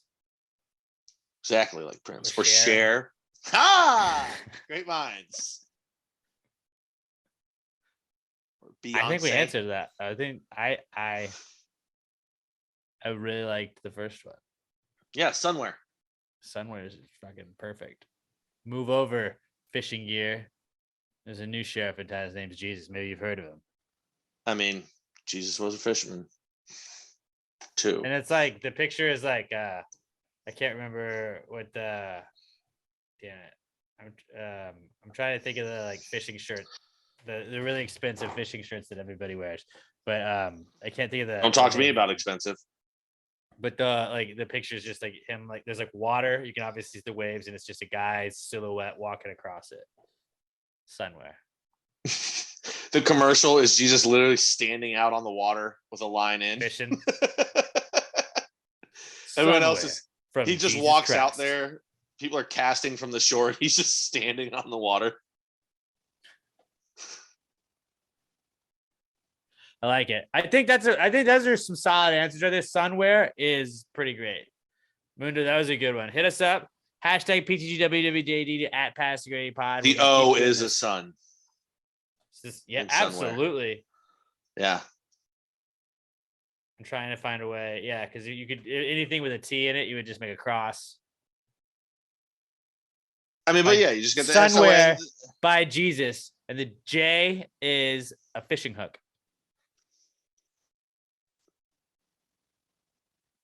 It's pretty good. I don't hate it. I mean, but it's Okay. not just fishing gear. It's, bathing But suits, all when that the good fishing stuff. gear by Jesus, his line just has a fish hook on it. Oh yeah, well, I mean, just there's a fishing line, Yes, no pun intended, under Sunwear. I like it. I like it a lot. Hashtag PTG WWJD at Pass the Grade Pod for your What Would Jesus Do submissions. We're gonna move on to the Not Cool segment. A lot of times, stuff in your life may happen that you just makes you say, "Hey, man, that's not cool." It can be something small, something big, but no matter what it is, we're here for you to vent. So hit us up on Twitter. We're at Pass Your A Pod. Use the hashtag PTG Not Cool and share something from your week that happened to you that just made you say, "Hey, man, that's not cool." Whether you stubbed your toe while you were getting up to go pee at night, or you got punched in the face in a bar fight. All of that falls under the Not Cool segment. And a lot of times, like maybe you have a smelly car. Maybe your car smells. Something that would be cool would be a Little M air freshener, littlemshop.com. A little bit of this, a little bit of that. You're gonna get free shipping on orders over $10 or more. Get the air fresheners. That's what they came to the show for. They came for their air fresheners. They're the best air fresheners in the world. I was taking some trash to the trash chute the other day. Pulled up the bag, got a nice little whiff of a Little M air freshener at the bottom of our trash can.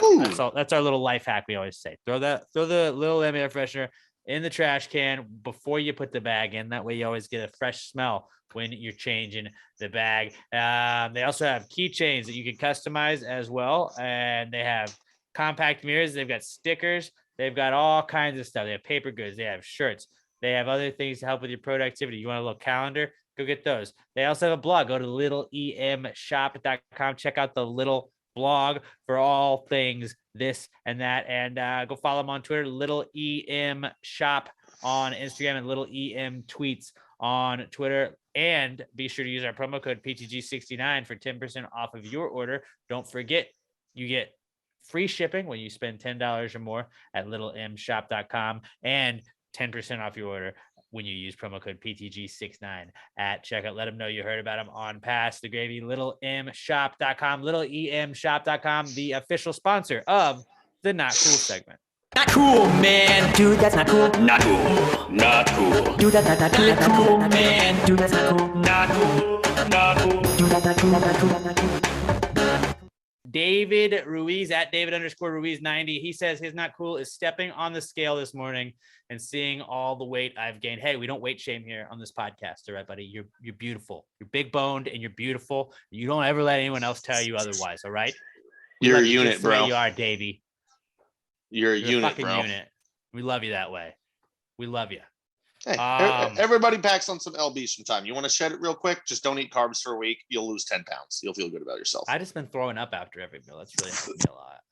Oh, yeah. So who's the problematic one now? I mean, it's helped. Lost 4 pounds in the last 2 days. So it's great. One meal a day, throw it up. It's great.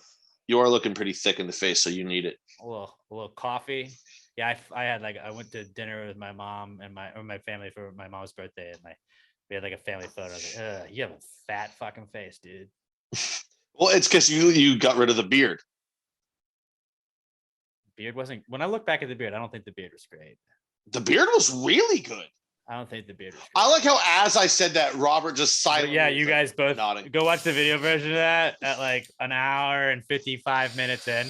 They both gave me the exact opposite reaction. I've got to. If I was allowed to keep my beard as long as yours was, I would. But nobody wants a dude with a long beard serving food, and Would also you have to wear a hairnet on your beard. I mean, I don't think they would make me. But if anybody was like, "I found a beard hair in my food," I'd be like, shit. Yeah, I don't miss the beard at all. Like, I don't miss the maintenance. It was a pain in the ass. When I look back, it didn't have to be that long. Even when your beard was shorter. You had a good beard. Don't let Robert fucking sway you. I let me and previous things I look at sway me. Robert is just mad because he physically can't do it.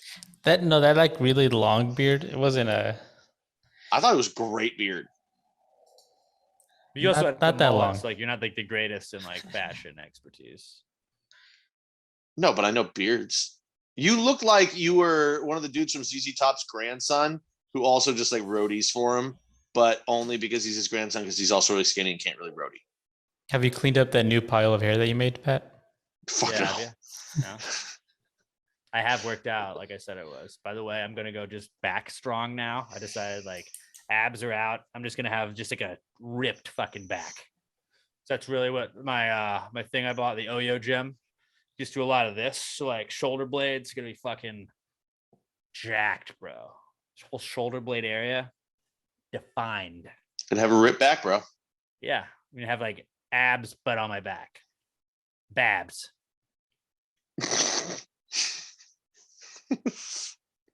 Back abs is really what it is. Fucking all right. Babs. Okay. What's our next one we got? Next one we got is from Jordan Welch at J_Welch 2795. I'm doing a workout at Planet Fitness and actually it had my hand in the wrong place. A dumbbell landed on my left index finger and it hurt like a bitch. Yeah, sounds like it probably would, man. Oh, dude, if you had the Oyo gym, you would never have to worry about that. You need to start actually like posting about it. So no, because then I look like a fucking hardo. I look like a hardo trying to like, oh yeah, I work out. Look at me. No, but if you right now you're just giving them free advertising for no reason. If you post it on Instagram to your followers, maybe you can get some money out of it. You dumbass. You got a wedding to pay for. No. Sell out. I got a wedding to get jacked for. There's nothing wrong with selling out for money. Dude, we have baby formula money that's gonna be coming in soon. I don't need to be fucking doing these ads for Instagram. See, that's shit. one of our just dumb ideas. I'm trying to actually make you money, and you're just being a I'm jackass about it. actually gonna make us money when we put together our fucking Flintstone vitamins baby formula. Okay. Oh, apparently Xander Bogaerts just hit a ball to the goddamn moon. That's great. When am I going to get my invite? Been waiting for that. Invites. She says whenever we get the RSVP cards back. So that's Wait, did you send me an RSVP card? you have to get invites, and then they have to have RSVP cards with them. We have the invites. Oh, you're waiting for the RSVPs to say, okay. That's Okay, what I was yeah, like. I was confused too. You're definitely gonna get one. You're definitely gonna get one, but I got I've a been donkey brain that was dumb. I got I've been like silently freaking out for the past few weeks. Like, Robert just like gets like left out of there. am I not invited? Wheezy's gonna get a bath, and she's not about it right now. Oh, yeah, wait your baby. Wheezy, come here, Wheezy. Look, she came to me because Emma's in here trying to get it. Oh, Wheeze. What you got? Oh, look, Wheezy, the star of one of our memes. Wheezy's not cool as baths. Yeah, dude, look at her face. Her face looks so pitiful.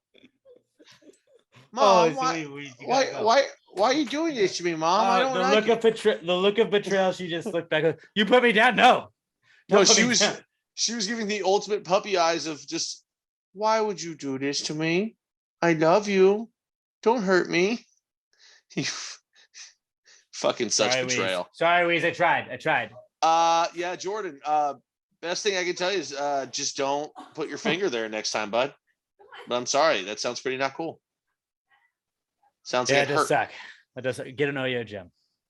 That's all I can say. Without giving a bunch of free ads. But that was our listener submitted not cools. Hashtag PTG not cool. Submit yours to us at Past Grade Pod. We'll read some of the best ones each week. I have a couple I can lead us off with. One of them is just past Alex. Because I always joke about future Alex having the problem and not present Alex. Now I'm coming into like a 2-week stretch where past Alex promised that future Alex would do things that past Alex put off, and now I am future Alex, and I'm having to do all kinds of stuff, work related, just chore related, like wedding related stuff. And it's just like, fuck, that was next week, wasn't it? That was also, why did I do this? And just I've committed to things that I can't back out of at this point, and it's a lot. So just past Alex is not cool because of me now having to live up to past Alex's promises. Also, Just think of it this way, though. You got to buckle down for a little bit, but in 2 weeks, you're gonna get to party at BuzzFest. Exactly. 2 weeks. And then speaking of BuzzFest, maybe you get a little surprise on Monday, gang. Maybe you get a little surprise on Monday. Who knows? Who knows? That was not one of my regrets from past Alex. But It's what we call a teaser. maybe a little treat comes out. Maybe you get a little treat on Monday. Who knows? Who knows? Oh, you're yelling treat in a house where a dog is already mad because it's gonna have to take a bath. She's in the bathroom getting a bath, and she can't come. I don't know if you know this, but dogs hear really well. So now, yeah, that was fucked up of you to do I that. said it in a register she can't hear though. Yeah, dogs famously can't hear high things. Exactly. My other not cool is just like, this has been one before, but just I was at the grocery store the other day and I had 2 things I had to go get, and the fucking lack of awareness it's just fucking fuck sticks have in the grocery store. It's like, whether you're like, is there anything worse than like when you're just behind somebody that's going slow, so you're trying to like maneuver around him? This guy's like wavering, like he's going left and right at the same time, but like as slow as possible, but somehow being able to like cut me off either way. And then somebody else to the right of me is just going slow as shit. You have people chitting and chatting. I don't understand ever. I will never, ever for the life of me understand who thinks if my cart is diagonal or sideways in an aisle, that's fine. That's fine. While I look at these things, they're also like, hey, like just fucking have some awareness. Like on Madden, those people's awareness would be like a 2. Like they would just be getting laid out all the fucking time on Madden because they don't pay attention to the surroundings at all. But like, if you're looking at, like, say you were looking at tuna, Pat, and you're like, I don't know, Starkist has all these different flavors of tuna. Do I want to go with the old, the traditional one, or maybe do I want to go packet? Do I want to go can? I don't know. But then you saw that there was a lady that was like really trying to get in and like get some tuna. You'd probably back up, let her get the tuna, and then go back to like, which one do I want? A lot of people just don't do that. They're like, I got all day to sit here and I got my cart sideways. Oh, and there's Molly over here. I'm just going to talk to her. Oh, hey, how are you? How are they? I'm like, you guys are in a fucking aisle. You can't do this. You can't fucking do this. And I very rarely try and like interact with other people in the grocery store, but I dropped it like hard, like, excuse me. Like it was an aggressive excuse me. And I felt bad about how aggressive it was. And I got kind of a scowl from one of the ladies, but it was like, bitch, move. Maybe we should just start pulling a Captain America and just be like, on your left. She'll on your left, and then that seems like a more asshole thing than excuse me, because I was being polite by saying excuse me, but I said it aggressive. You know what? These people don't deserve politeness anymore. We've given them enough time in society. If you don't know, the other day, and this just one wasn't even that bad, but it annoyed me. I turned to go down an aisle. I was looking for something. There was two ladies together with two carts, which were both empty, by the way, but they were obviously shopping together, and they were both facing me in the middle of the aisle. They had plenty of time to see me coming towards them. I'm hugged to the right-hand side because, that's how traffic flows in America. You stay on the right. Yeah. I get up to them and I have to go, oh, sorry, excuse me. Before one of them moved her, like, because there was about half a cart's length between her cart, the edge of her cart, and the aisle or in the wall. And I had to say that for her to move out of the way. Like, there's no possible way you didn't see me coming. Not only because I'm a human being with a cart that makes noise, but because I'm a very fat human being. It's hard to miss me coming. And just move. Just get the fuck. You have two carts. Go single fucking file in the goddamn lane. And I'm not saying you can stop and do whatever you want, but just make way for people that are trying to actually get by. And also like you're allowed to fucking do the online shopping stuff, but like, fuck you a little bit. Every single time I think like, fuck you. Fuck you. That makes me mad when it's the employees doing it. But when you got like the 6x6 foot cart that's like they're loading up everybody's groceries, they're still small enough. I can't get to the cheese. I can't get to the fucking cheese because you got a fucking cart. Don't block it off. Leave it in the fucking middle. Figure something out. But like, you can't be blocking me off from fucking aisles while you're like, on the phone it says they want Tostitos. They don't have Tostitos. Are Fritos okay? And you see, like, and it's like you're doing your job, but like, get the fuck out of my way. Yeah, get it on the right side. The cart is not big enough to where I'm shopping for me, not others. I'm here with an agenda. You got to fucking work, all right? Just chill out. The only time I don't get mad at employees when they're doing stuff like that is when they have the pallet and they're restocking. But what does make me mad is when somebody's got a pallet and they're restocking and somebody has to just stand there next to the pallet blocking the whole way. Move your goddamn cart back 4 feet and just kind of hug the wall as you're looking. So if somebody needs to get by, you do it. Don't just stand there literally blocking the entire aisle, especially when it's like a busy time of day. Absolutely. Oh, they're just the grocery people. Store etiquette. Just be aware. Grocery store etiquette. Fucking aware. Those should be the first people killed by the robots. Probably will be, because they'll be hanging out, not paying attention. The robots will get them quick. Actually, I would give away you're allowed to have, my road rage like 5 times a year, punch people in the face 5 times a year, for the ability to where you can just shoot somebody straight in the fucking back of the head or the face in a grocery store for bad etiquette. Hold up a card to the camera 5 times a year, and then you just get away scot-free. Like, this is one of my cards, and you just drop the card. It's a little punch card. Yeah, I like that. Cops come, they see it, and they're like, well, he used one of his 5. I did. These people were just standing in the way. All right, my hands are tied. Yeah. It's etiquette. We live in a society. What's your not cool, Pat? So I've got a couple of them. First of all, yesterday I was just at work. I didn't do anything. I wasn't doing anything. All of a sudden I was just walking, and then I was like, fuck, my elbow. Just started hurting for like 3 hours. Not bad, but like, if I moved it a certain way, I would just be like, what the fuck? Yeah. Just, one of those getting older injuries. Then I think this was last Thursday. And there's just I'm on my way to work, not even to the highway yet, and the lights are going quick. which pisses me off anyway. And then as I'm accelerating towards a green light to try and like make up some time for the other ones that have been quick, it goes from green to blinking red. I was like, you've got to be just absolutely fucking kidding me here. Luckily, I was at like the front of it, but I was just like, come on, man. Like this, why? That's some bullshit. There should be a thing too where those things, like if it can't be go from green to blinking red, like it should still have to go to yellow. That's just dangerous. I feel like that's pretty much common fucking sense there. And my other one, I've always thought it'd be funny if they had like a fourth light. There was like a blue light, and that just turned on sometimes. Like, what do I do? What do I do? Or it just started Robert would be flashing. like, maybe it's a green. I don't know. I'm going. No, it'd be better if it started flashing like Mario star colors. So and everyone said you just hear do do do do do do do do do do, and cars can do whatever they want. Dude. But my last one, it actually kind of relates to 2 years of just impatience and everything like that. I've been putting off going and get my inspection and registration done. It ended like I'm technically driving illegally right now Riding dirty. because it was 422. Dirty. And but I went this morning. I went and got my my inspection done, and I was like, I think I need an oil change too. I was like, I'm not 100% sure because like the last 2 or 3 times I've went, they just didn't put the sticker on the car, so I didn't know the mileage. And they were like, okay, I'll check. I go and I get it done. I'm driving away. I'm down the road and I look up. They didn't put the fucking sticker on again. That's like 4 fucking times in a row I've gotten my oil change, and they just gave me no goddamn notification of when the next oil You'll change. figure it out. And I usually try and remember in my head, but after about a week and a half, I'm like, "Fuck, was I it? That's why the sticker's there, so you don't have Was to remember. Was it 7,000? Was it 9,000? What was I at before?"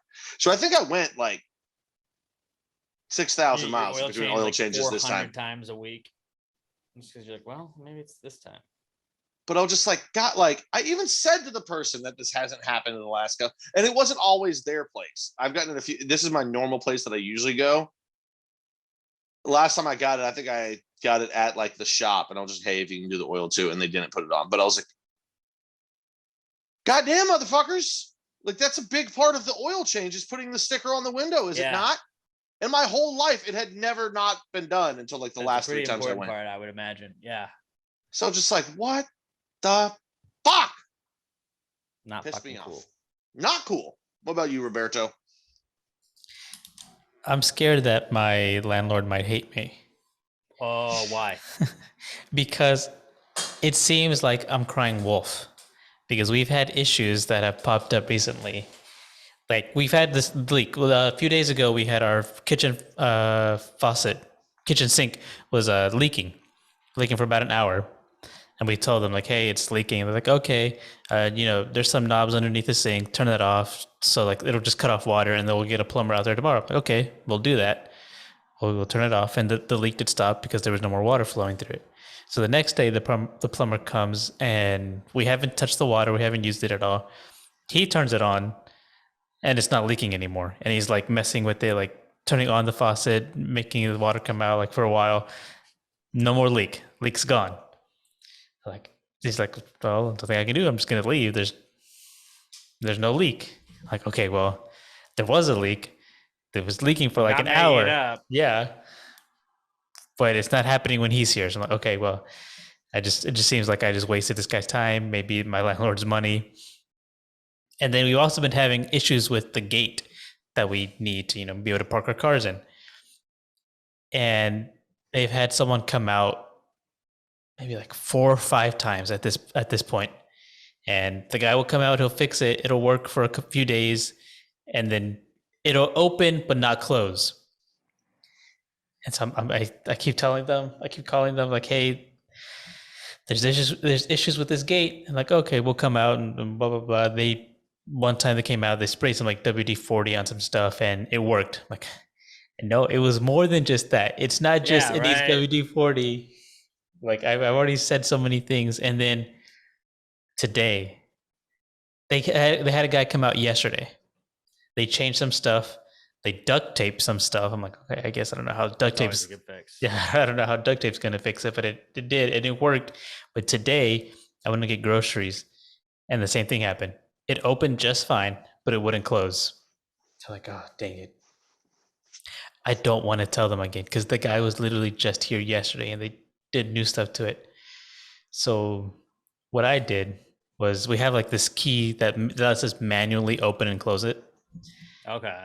I did that to manually close it and then I relocked it because I have a neighbor who can come in and like I said, it opens just fine, but it doesn't close. I'm just like, I'm just going to let them discover this issue and have them reach out to the landlord because I don't want to do it anymore. Like the Right. landlord's going to hate me, think like I'm causing the issue or something. I'm like, no, I'm not dealing with this anymore. Just embrace it like I do. Like I know my front office hates me at this point. Like I call them out on tours where like the gate is a big thing on my part too, because our gate, like you have to have a keypad, like you have to have like a button to hit from the inside to open the gate so you can leave. And like one time it didn't work, and I luckily was able to like get an Uber and get to work. But I was like, hey, I just want you guys to know that the next time this fucking happens, I'm ramming the gate and I'm not paying for it because I need to get to work so I can make money to pay this fucking rent. So when you guys prevent me from getting to work, I don't know if you're going to pay my rent for me, but I'm not fixing this gate and I'm going to run through it. All right. I'm just letting you know that, well, you can't do that. I was like, okay, so how do I get out of work then? How do I get to work then? You tell me.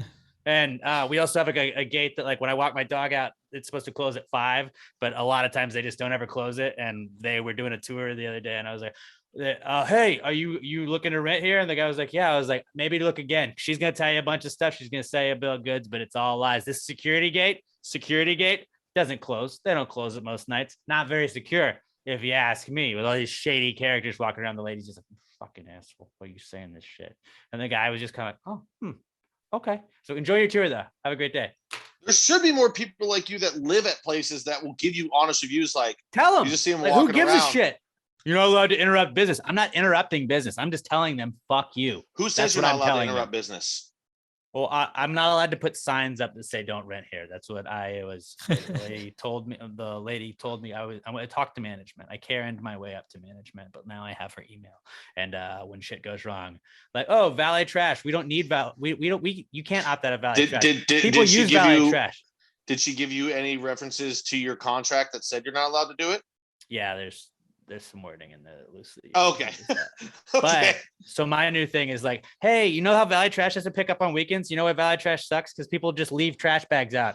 This is it smells like fish out here. This guy put this out on Friday. They didn't pick up on Friday or Saturday. They pick up on Sunday. This has just been sitting in the sun. I love it when I have friends over. They just see garbage bags everywhere. So now my new thing, and cut this part out so I can't get in trouble, is they have this little like, there used to be Pat, y'all both been to my place. They used to have like these plants that were out by the front office.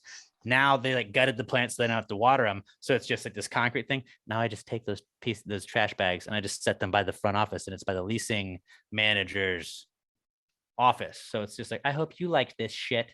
I put it by your little fucking door. Put it right in front of the little fucking door. I'm like, well, we have valet trash, but we had valet trash. They didn't valet it. That's crazy. That's crazy. You take them away from your neighbors and put them by the front office. That's fucking awesome.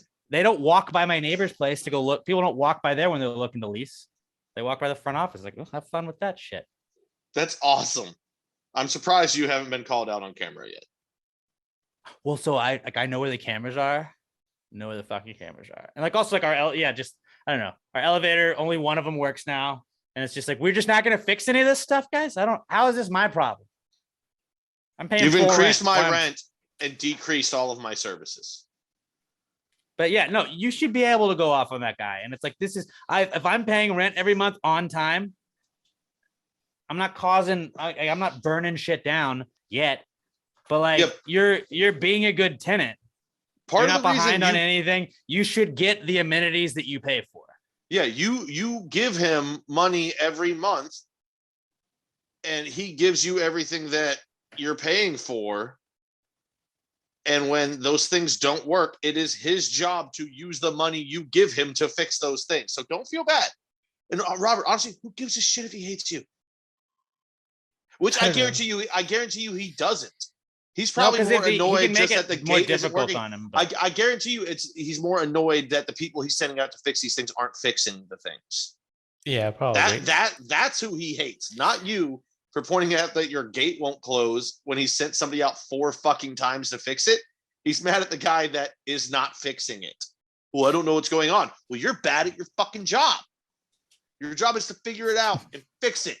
Yeah, that's a good point. It's just like my landlords, it's like an old couple. You know, they're like, I don't know, You 70s. pay X amount of dollars a month to be able to bitch about the X amount of dollars that you spend a month not giving you what you are supposed to be paying the X amount of dollars a month in full. Oh, hey, well, that's crazy because like I was told that 2 elevators would work. There were 2 elevators that work. Now, when the lady that was moving out has to hold up that so she can put a mattress there, I'm waiting by the elevators for 10 minutes before I realize that's what's going on. Like, why don't we have the other one working? Well, yeah, the company, that's crazy. Like, give me some sort of break on rent then.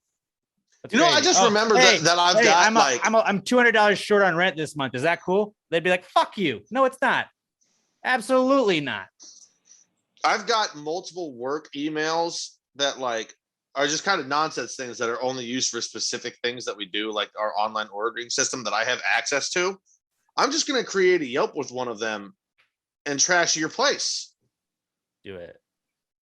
There's nothing for something to do this, so I can just make. I heard this place is done when I move out. This place is fucking done. I'm giving out everybody in the gravy gang. I'm like, please go, just create a Yelp, just 1-star this bitch, and be like, I heard they did this. I heard they did this. I heard they did this. And people will be like, oh, it's shitty to go online and fucking hurt people's business. If your business is improperly managed and you're not providing the services, I gave them a lot of money. Yeah, I heard a little bit. Fuck you. Maybe it'll get them to fix the things that they fuck up. The majority of the money that I make goes to rent. So like it should work.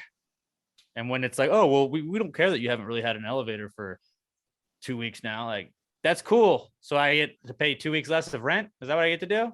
I'm gonna deduct $200 per week. That's a percentage of it, right? That works. Oh, when my AC went out and I had to have the fucking window unit that then like cost me a shit ton of electricity bills. Like, that we just don't get a credit for that, which I was told I was going to get credit for. And they were like, oh, well, the girl, she must have been mistaken. Yeah, but at least you get dogs. You get to see dogs' noses when you're grilling. At least you get to see that. Yeah. At least you get to see that. That was our Not Cool segment, guys. Let's move on to our final segment of the week, the answer segment. There's no such thing as a stupid question. Just stupid people. No. Hit us up if you got any kind of questions. You want relationship advice, got a high thought, something you thought of while drunk, something you saw online that you want our opinion on, hit us up at PassGradePod, hashtag PTG answers. That's how we get them. You can also email them to us, answers@passgradepod.com, but we do check Twitter way more often. Hashtag PTG answers to @PassTheGravyPod on Twitter. This is the answers segment. So if you just answered the question, why just answer the question? Be honest, no big deal. Yeah, answer the question. Don't change the subject, just answer the fucking question.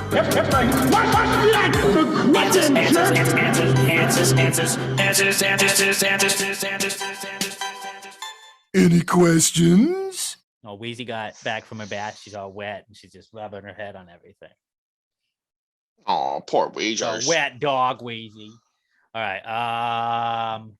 First question this week from you guys is from our buddy, our podcast son, Skylar Lester. I got it, Skylar! At OMG, it's Skylar on Twitter. And he says, when we find something that we lost, why do we say it was in the last place I looked? Isn't that already implied? You stopped looking once you find it. I remember watching a That's Jeff always like a Foxworthy dad joke. special. Yeah, it was a Jeff Foxworthy special from like 1993. He said this. That's like a dad. It's like, well, it'll be in the last place you look for it. You're like, thanks a lot, Dad. Yeah, I know that. Well, I hope so. That was my Jeff Foxworthy impression. If it was in the last place that you would look, then like, yeah, last place you would have thought to look, that makes more sense. Well, I found my keys the other day, but I'm still looking. It is funny. It's funny. Foxworthy's a smart man. Yeah. I mean, that's what is just the answer. Because if you keep looking after you found it, you might be a redneck. Here's your sign. That's Bill Engvall. That's Bill Engvall. Same guy, basically. No, it's racist. No, I'm white. It's okay. Racism's okay because you're white. That's what I just heard. Towards okay. white people, it's fine. White on white crime is fine. Danielle Weston weighs in with our next one at Danny_Weston. And she says, what is the funniest thing that you can do with your ashes or cadaver?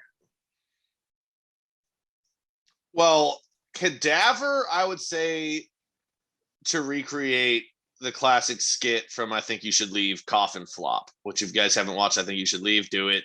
Just Fucking hilarious. YouTube Coffin Flop. Coffin Flop is great. Ashes, maybe Dale Gribble's pocket sand. No, when trying to evade. Ashes. Have you seen Due Date with Robert Downey Jr., Zach Galifianakis, Small bits of it. Jamie Foxx in it? Spoiler alert, but he's traveling with his dead father's ashes and he puts it in a Folgers coffee cup, and then they stay at Jamie Foxx's house and he's like, oh, I just used the coffee that you made, the coffee that you brought. And it was his dad's ashes that they were drinking as coffee. Like, that would be a funny way to like get somebody like, ha, you fucking drank me, bitch. That's pretty good.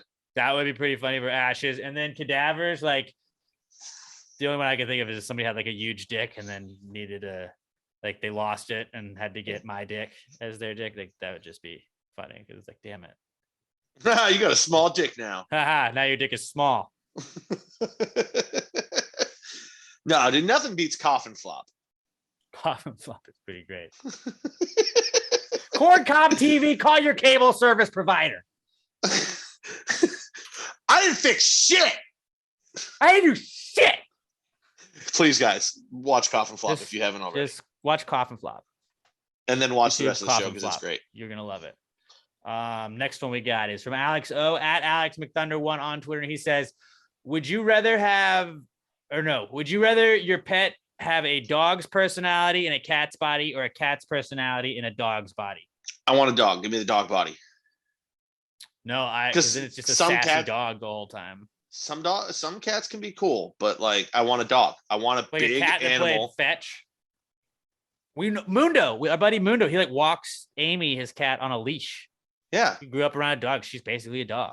I just want it to have a dog body, and I want it to be 120 pounds too. By the way, I just want It'd be giant crazy dogs. if you just have you seen that commercial where the guy like it is the cat that does the dog things, where he's like throwing the stick and the cat goes and gets it and swims out in the lake. It's like, what is that? What's like that would be hilarious if your cat was just a dog in a cat's body. It's like People would be meowing like- at people that knock on the doors like meow meow meow meow. Like that would People be like, funny "Oh, as Pat, shit. what if your dog is withholding and like you try and give it love and it walks away? Guys, I already overlove dogs as is, and they get sick of my shit. I and go just to a pick it different up and I room. bring So it to it's- wherever I am anyway. Yes. I just need a giant animal to cuddle. So I would rather have dog in cat's body. Pat or Robert, what about you? Pat would go cat in dog's body. I think I would also go dog in cat's body. of course you would, because you hate dogs. Don't hate dogs. You don't. That's not why. Because you get the you know dog. what? It's You- just you in a know cat's what? body. But here's the thing, Robert. If a cat in a dog's body might leave you alone. A cat in a dog's body is going to be jumping up on your shoulders, always around you. You're going to have to pet it. Yeah, maybe See, he's thinking now. Maybe I He's want the thinking cat now. and the dog. There we go. Because Robert hates animals. Specifically dogs. Robert He feels loves you about and you give him Robert love. feels about animals the way that I feel about children. I don't mind them being around. Yeah. I don't want to Yeah. fucking. I don't Yeah, want to you can interact have with it. them. You want it back? Oh I just yes. handed you my baby. No, you can have You know. it. You know what the fucked up thing I'm was? good. Yesterday, I was at work and there was a baby right by where. And that's where your story ended. work. And I left, so I left. No, but it wasn't even an ugly baby. But the only thing that was running in through my head for the next hour and a half was Stephen Lynch's song, Damn, That's an Ugly Baby. It wasn't even an ugly baby, but that's all. And I started singing it. And I was like, I kept catching myself going, God damn it, I hope these people don't hear me. And they were 4 feet away from me. I wasn't singing it loud, but like under my breath, just kept going, damn, that's an ugly baby. That baby could be on the cover of the magazine called Babies I Don't Care About. My family knows to not even ask if I want to hold their babies anymore because they had before, and I would just say no, thank you. only babies I've ever held were my best friend's little sister. She would just walk up and shove her baby into my arms. Like, you're gonna hold my baby. And then he dropped Jesus. it and never had to again. Well, no, the first one she was like, because for years I've had the policy I don't hold kids until they can walk. And then I was just hanging out drinking over at my buddy's place one time, and she walked by. I'm just sitting on the couch, and she just put the baby on me. I was like, "Oh, look, you're holding the baby now. Fuck you." I was like, "God damn it, Lindsay, you little cunt." Little life hack is if you have like a pool, like you're around a pool, they hand you the baby, you just toss it in the pool. Like, you can swim, right? Never gonna ask you to hold a baby again.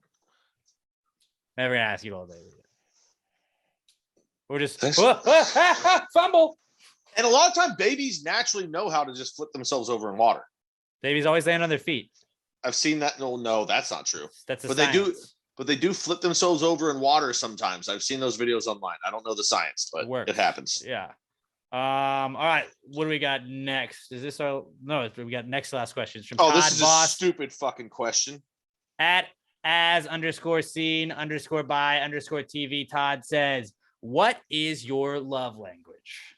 Fuck. So, I don't get. I've seen this, and apparently there's like recap. 5 types of love language or something. words of affirmation, physical Stupid. touch, It's, receiving gifts, okay. quality That's dumb. time, and acts of service. Pat, you seem more like You know what's acts going of to be fucked up? service You is know what's- yours. Okay, that's actually the only one it could fall under, because mine would be personal time / silence. I don't want quality time. I get the time that we spend together I will like be quality, time. I'll but take I one need me time. I need alone time. Why do you think I stay up till fucking 3, 4 every night? Because nobody is there to bother me. That's Pat's time. Emma, what's my love language? Quality time. That's what I was gonna go with. That's what I thought it was. So I thought it was gonna be pee touches, but well, that comes with it. pun intended. There you go. Yeah. Quality time with my PP. I love how Emma heard none of the build up there, but definitely heard that one. Robert, what about you? I think mine is physical touch. That is the last one I would have guessed. I would have put that as like last one too as well. Because you are, and I don't mean this in a bad way, one of the least affectionate seeming people. Yeah, I'm not outwardly affectionate towards like, other people. I think you're just one of those people that doesn't like PDA though, but I'm the same way. Yeah. Like, keep that shit behind closed doors where it belongs. Yeah, no, I get that for sure. Yeah, I would have thought Robert would have been more of like a quality time guy. That may have been like my secondary one. I don't know. I did the test or the quiz. I'll tell you the Yeah, last I'm not one. gonna either, but just looking at them and trying to decide for ourselves, I would say. What do you? I think I know what my last one would be. What do you guys think my last one would be?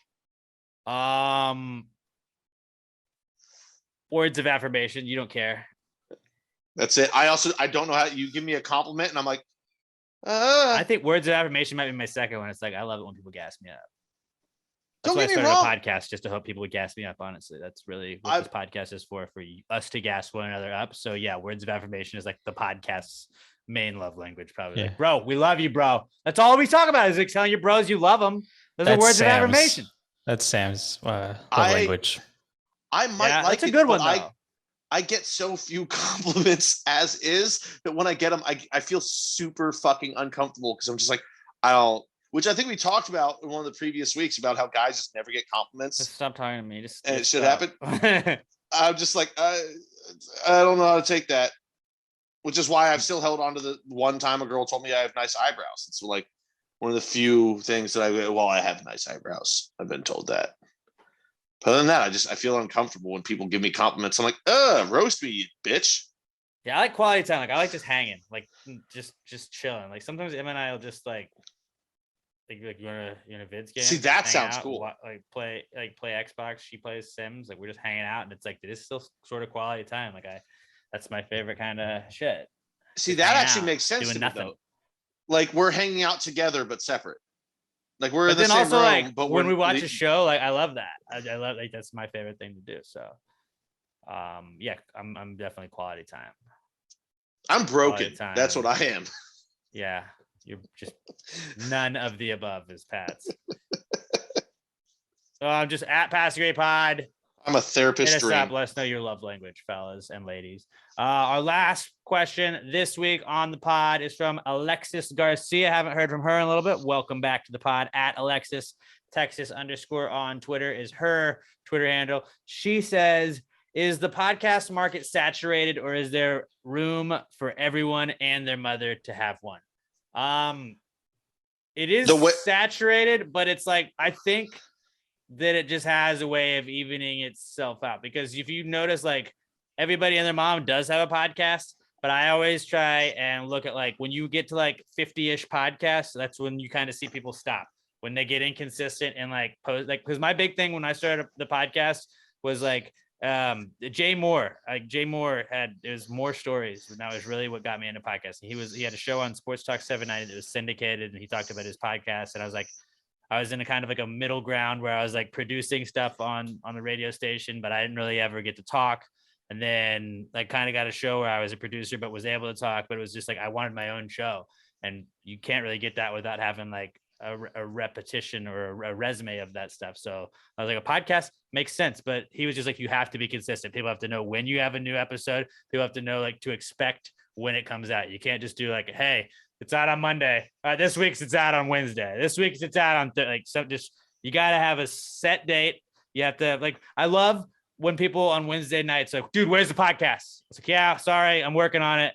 But like I know that like, it seems like I would get annoyed at that, but I love it when the people like, bro, I'm expecting it. Like that makes me so happy that it's part of people's routine. Like Wednesday, Pass the Gravy comes out. All right, I'm trying to listen to it at night. I love the people that listen to it at night. I love the people that like, hey, tomorrow after work, that's the first thing I'm listening to. Like that's my favorite thing about the whole thing. That blows my mind too.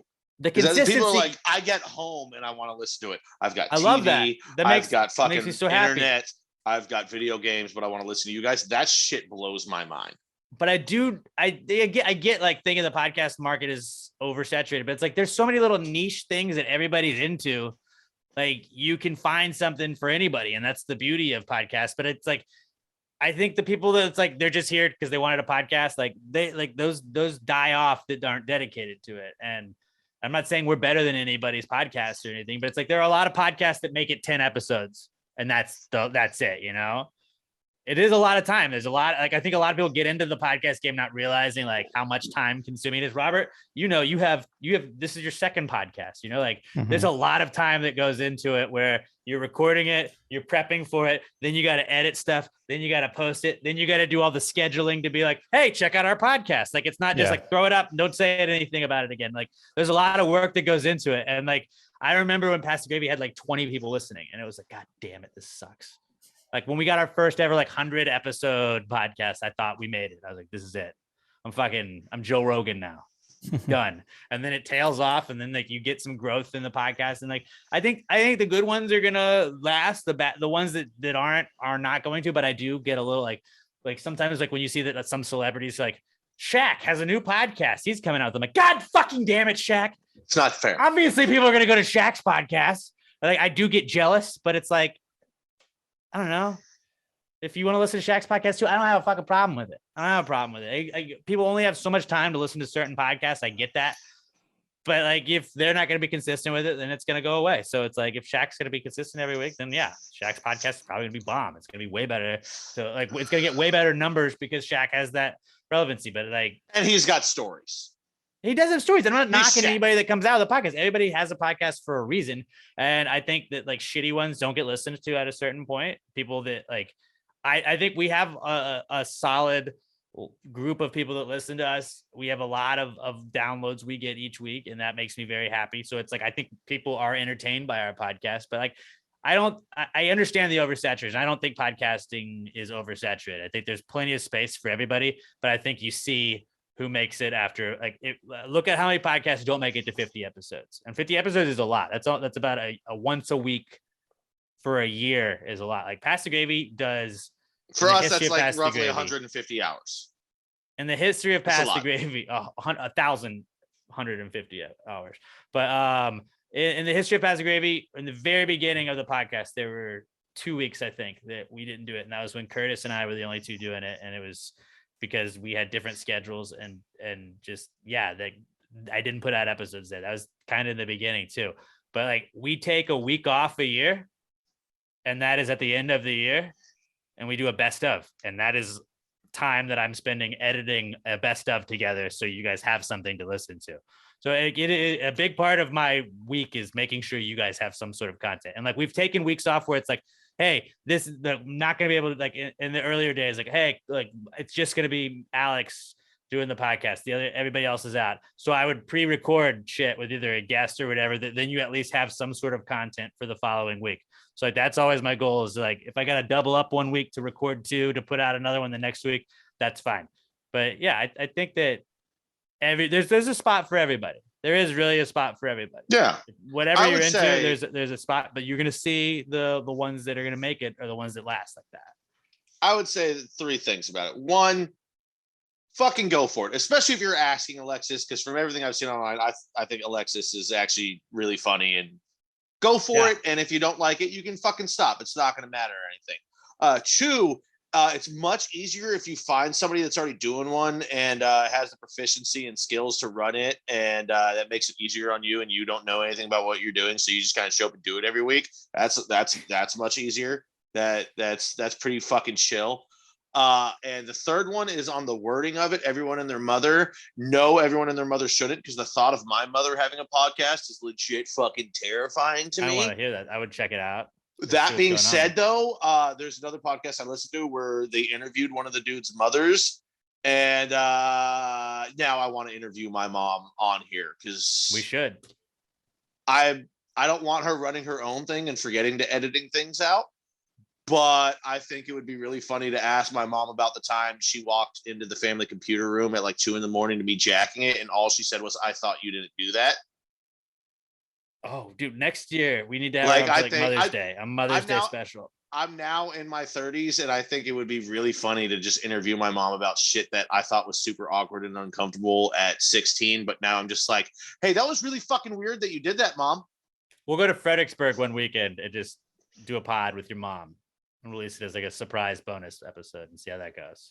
That would actually be a lot of fun. I would just I'd really have to comb through my childhood and remember, hey, Mom, remember when I was being a little dickhead and you were trying to hit me? Not Pat, but like she was trying to whack me. So I ran outside, and then you told me to come over because I've got candy for you. And my dumbass did, and then you shoved a bar of soap in my mouth. Remember that one? I've had friends that we have the Pass the Gravy Podcast Network, and I've had some friends be like, "Yo, dude, I'm thinking about starting a podcast with my buddy. Can we be on your podcast network?" I was like, "Yeah, hit me up when you got 5 episodes." And I'm like, not trying to be a dick, but like, it is very easy to get gung ho about the first 2 episodes, but after that, you're like, "Shit, that was a lot of work." Like, and a lot of people remember. I'm telling you, out of the people that have said that, like, none of my close group of friends have like given me 5 episodes of a podcast to promote. Like, remember when you pulled over in a parking lot lot and threw my shoes out of the car when I was 8 and then drove away when I went to go get them? And I had to walk 3 miles home. I do want to hear that. Yeah, so we're gonna have Pat's mom on the podcast eventually. I should actually reach out to her. And yeah, Sam and I had 5 episodes recorded before we even released an episode. Yeah, Curtis and I, when we started, you're a smart we person. just did practice ones. We did practice podcasts because it's like, this isn't good. Yeah, I think we're gonna be good for a little bit. We got to get the kinks worked out. We're on 81 now, I believe. Next episode would be 82. That's badass, dude. That's a huge like achievement though. Like huge. Like Pass the Gravy being on 461, like it feels like it's been 4,061. Just because like of all the shit we've talked about. And if we cut up the podcasts, like if we could make this our day job, like having a regular like we would do probably 2 episodes or 3 episodes a week, and there would be like hour-ish episodes that you would get to break up, but we do it all like this. But yeah, it's not easy to do. A lot of time is spent on these things that a lot of times don't make a bunch of money. So that's why we're like, yo, hit us up on the merch shop, passgravemerch.com. But yeah, that was a great question, Alexis. Great question. If you're thinking about doing a podcast, just give it a go. Just give it a go. See how it works. All right, that's all we got. Hashtag PTG answers at Pass Grade Pod on Twitter. If you want to submit a answers question for the future, I am at Alex J Middleton. Pat's at not Pat D, and Robert is at Robert Barbosa 03. All of us are on Twitter and Instagram now, so give us a follow on both of those social media platforms at Pass Grade Pod. Don't forget to give us a 5-star review and roast us in the comments as long as you give us the 5-star on the review. Share us with a friend. That really means a lot. And I hope you guys have an awesome week. Don't forget, maybe a little bonus episode, action on Monday. It'd be a real crazy thing. There was a bonus pod that dropped on Monday. Crazy, right? A little pricey. But yeah, Pass a Grade Pod on Twitter and Instagram. You guys have a great rest of your week. Be good to one another until we talk to you guys next time. Pass the gravy. Yeah. Bitches! Shorty had the apple